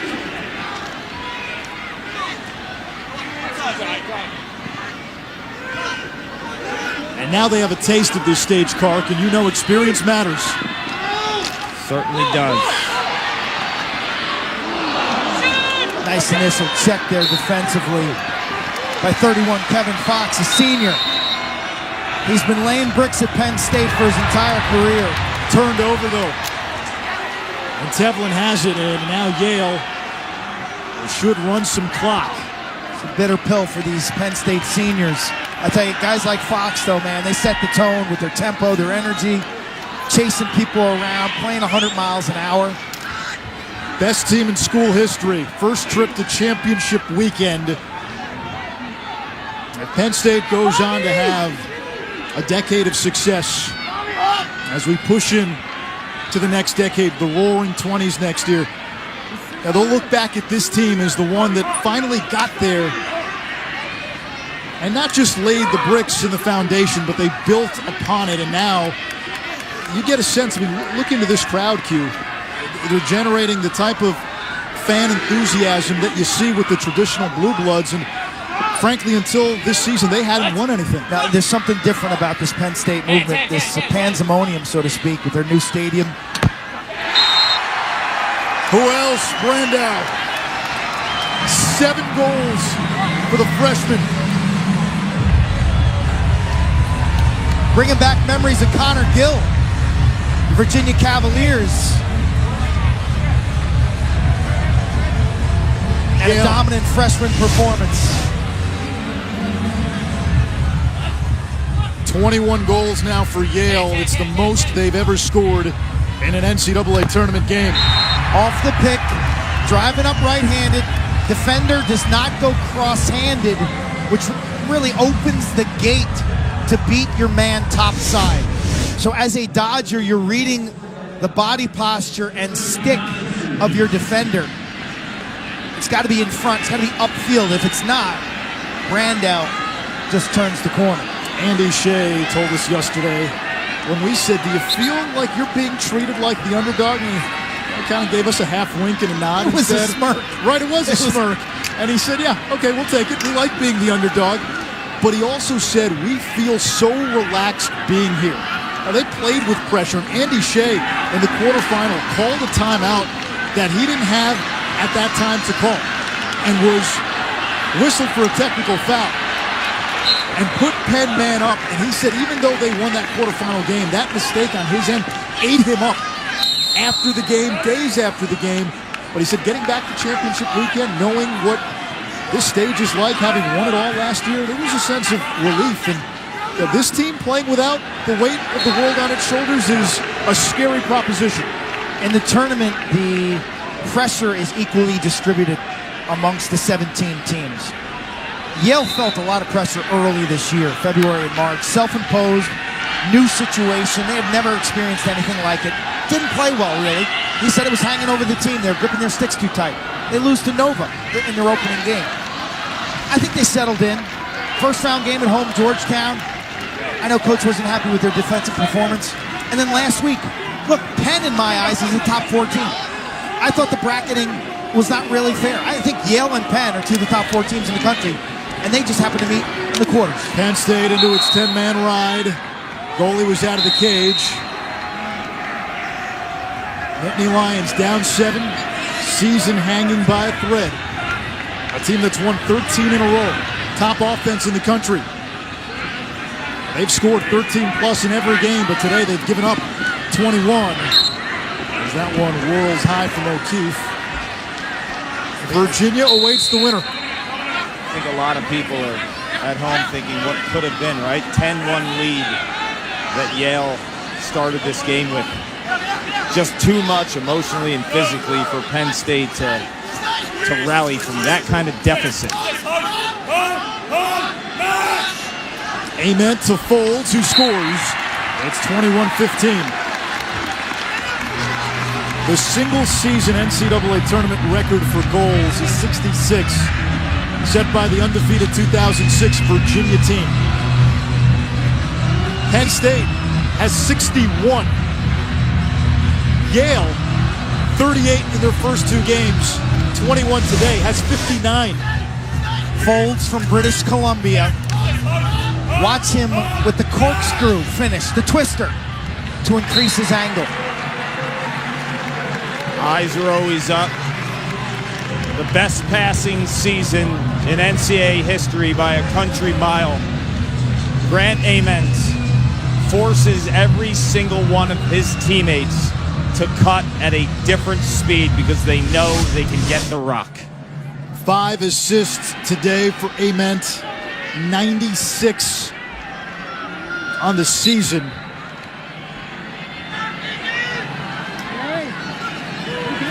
Today was his 9th 8-point game of the season. Unreal. Look at Gerard Oseri from Penn State battling. He has shown me something today. He really has. 40 and white. Courageous effort. He'll be back next year as well. Only a junior. Quinn, I agree with you 100%. I was at the February game where T.D. Erlin won 26 as DeAngelis just absolutely lambasted him. 26 of 31 faceoffs. And in that game, you just saw Gerard Oseri physically and mentally wilt. Today, he responded. It was a tough first quarter. But when TD kept punching, Gerard hung in, and he punched back. And kudos to this kid for fighting. Exactly. Offsides on Penn State. Yale ball. Path to the goal for Tevlin, who shoots it high. Yale 258 away from defending its championship in the final Monday against Virginia. Yale looking to go back-to-back. That hasn't been done since Duke in 2013 and 2014, as Andy Shea calls a timeout. Virginia last won a championship in 2011, first trip back to championship weekend. T.D. Erlin's taken 35 faceoffs today. This has been a track meet for Yale. And how does Yale hold up? How does Yale hold up Monday? That the games on Saturday matter. History tells us that when you're in a haymaker type game, I go back to 2007. So you give Virginia the advantage on Monday? No, it's got to be considered in your handicapping that they've had more rest, an extra meal, a little extra time to scout, and maybe a slower paced game. Years we've dealt with severe heat. 2007, Hopkins plays Delaware. They got an easy game. Meanwhile, Duke goes head-to-head with Cornell. Haymakers all day long. Duke wasn't the team they needed to be Monday in the first half. So these games matter because it's such a short turnaround. Virginia also had to go to double overtime and rally back against Duke earlier today. Cavaliers, after an easy round one win against Robert Morris, have needed overtime in the quarters and the semis. Their season has been fueled by just incredible comebacks, and that's been the story during this postseason run. You know, what's interesting about Yale, round one against Georgetown, they get a big lead. Georgetown's able to come back, make it close. Yale pulls away. Quarterfinals against Penn, that was a back-and-forth matchup. Nobody really ever got ahead by much. And then today, 10-1 lead. Penn State got to within 3 on a number of occasions before Yale pulls away. Virginia's the king of the comeback. Handsome Dan's seen enough. he is the absolute best. Saturday siesta. That was me last night, late in that Maryland Northwestern women's game.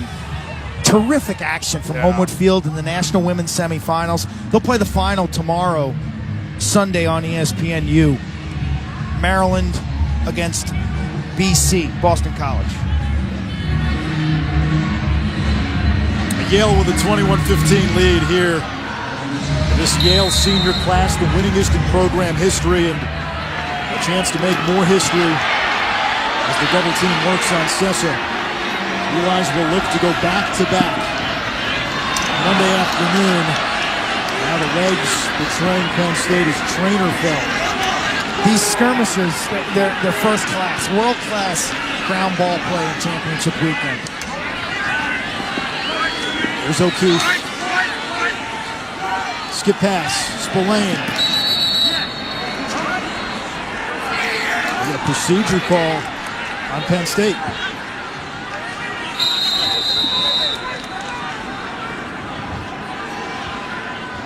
.2:15 to go in regulation. Yale just has to put the ribbon and wrapping paper on this one. Kanice out of the cage as Penn State will press out. Yale will just run clock. They'll turn it over as Spillane comes up with it. Folds ahead of the pack. Diving across the crease. The goal counts. It's 21-16. 4 goals. Dylan Folds, a redshirt junior. Had 4 goals in round 1, 2 in the quarters, and again went viral by stating publicly his postgraduate goal of finding a girlfriend.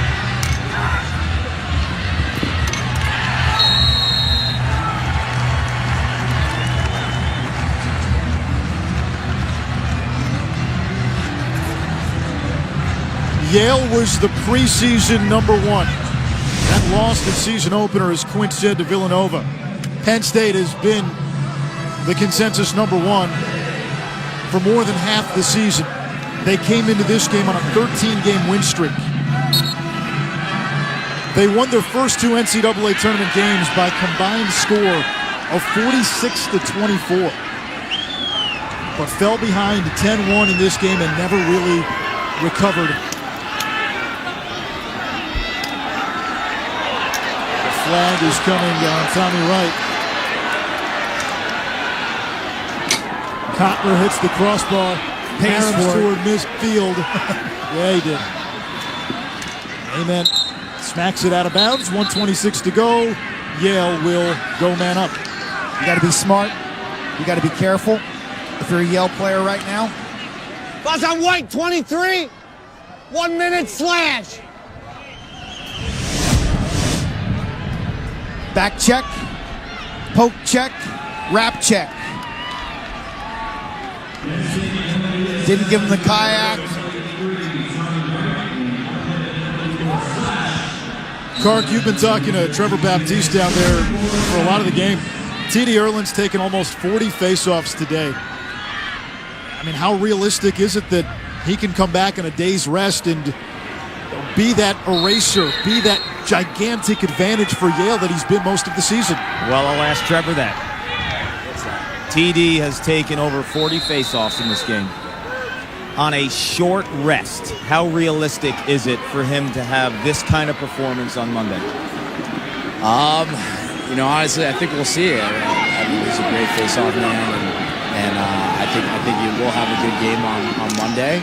But that's a lot of faceoffs that he just took, and to bounce back in such a quick period of time, he's definitely gonna be fatigued. We also got to take into consideration that UVA's faceoff man will be fatigued as well. So, but I think it'll be a great battle. Yeah, UVA in that game, Petey LaSala grinded it out as well, but not at the level of this game. If you were to give TD some advice in terms of monitoring his next 48 hours, based on your experience in 2015 and playing in that national title game, what would you tell him? Tell him to get horizontal, lie down, throw some ice on, probably hit the ice bath, get your full body in that ice bath, definitely get your arms in it, and just be happy you're playing for a national championship. It's going to come down to a lot of heart and guts come Monday. We're very fortunate that we had you here today, and hopefully we'll hit rewind and do it again on Monday, big dog. 100%. I'd love to do it. Yeah, we appreciate Trevor's insight, especially the insight at the face-off X, what those tie-ups do to your forearms, the turnaround in just a day for T.D. Erlin. Now, Petey LaSala is a pretty good face-off guy, as we saw. Good athlete, a freshman. Yale and Virginia. Quint, give me your opening snapshot on our championship game in 2019. I like the activity quotient. The expected tempo should be lively. I think Yale can score in Virginia's half-field offense. I think Virginia's got some matchup superiority when they have the ball. I think both teams love to ride, and because of it, both number 1 and 2 riding teams in my book. And so that starts everything. That's going to be something, Kark, we'll watch, because you often see it in college basketball, right? Teams that like to press, what do they hate? When you do the same thing to them. So that could create some wonderful ad-lib type lacrosse. A lot of talent both ways. I've always felt it's a lot easier to prepare and get ready for a national title game than any of the rounds. I always thought the quarterfinals, the pressure round, the semis pretty tough too. But once you're playing in it's the last game. You exhale and say, I just hope to play my best game today. I think when you look at Monday, a lot of people thought, Penn State, Virginia could be this high-scoring affair. And Monday's typically a little less scoring. But let's not doubt the efficiency and juggernaut of this Yale offense that averages well over 50 shots a game. You see what they're doing here today, another 50. They're relentless with their ball movement, and their attack play is just beyond excellent. The scary part about Yale, on a day like today, they took 50-plus shots. They're shooting about 40%. If Yale is anywhere near 40%, that is a scary proposition. Spillane to Folds, who's going to finish with a 5-goal afternoon for Penn State. There was a flag down. And this is now the highest scoring game in NCAA tournament history. It's a new game. Welcome to the era of the shot clock, as you see the penalty far left side of your screen. Spillane really unselfish. He could have let that go. Folds has put up big numbers today. 5 goals, 43 on the season. And as we just said, you are seeing a new age of offense. We began championship weekend with 3 of the top 6 offenses in the country. Penn State 1, Yale 2, Virginia 6. It'll be Yale and Virginia in the final. Ament looking for O'Keefe one more time. The king is still the king. And they'll have a chance to defend their crown on Monday. Yale will look to go back-to-back. It'll be the Bulldogs and the Virginia Cavaliers, 1 p.m. Monday afternoon on ESPN2 for the national championship.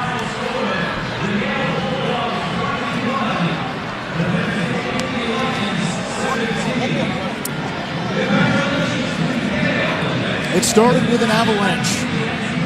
Yale opened the game on a 10-1 run. And Penn State clawed and clawed, got to within 3 on multiple occasions.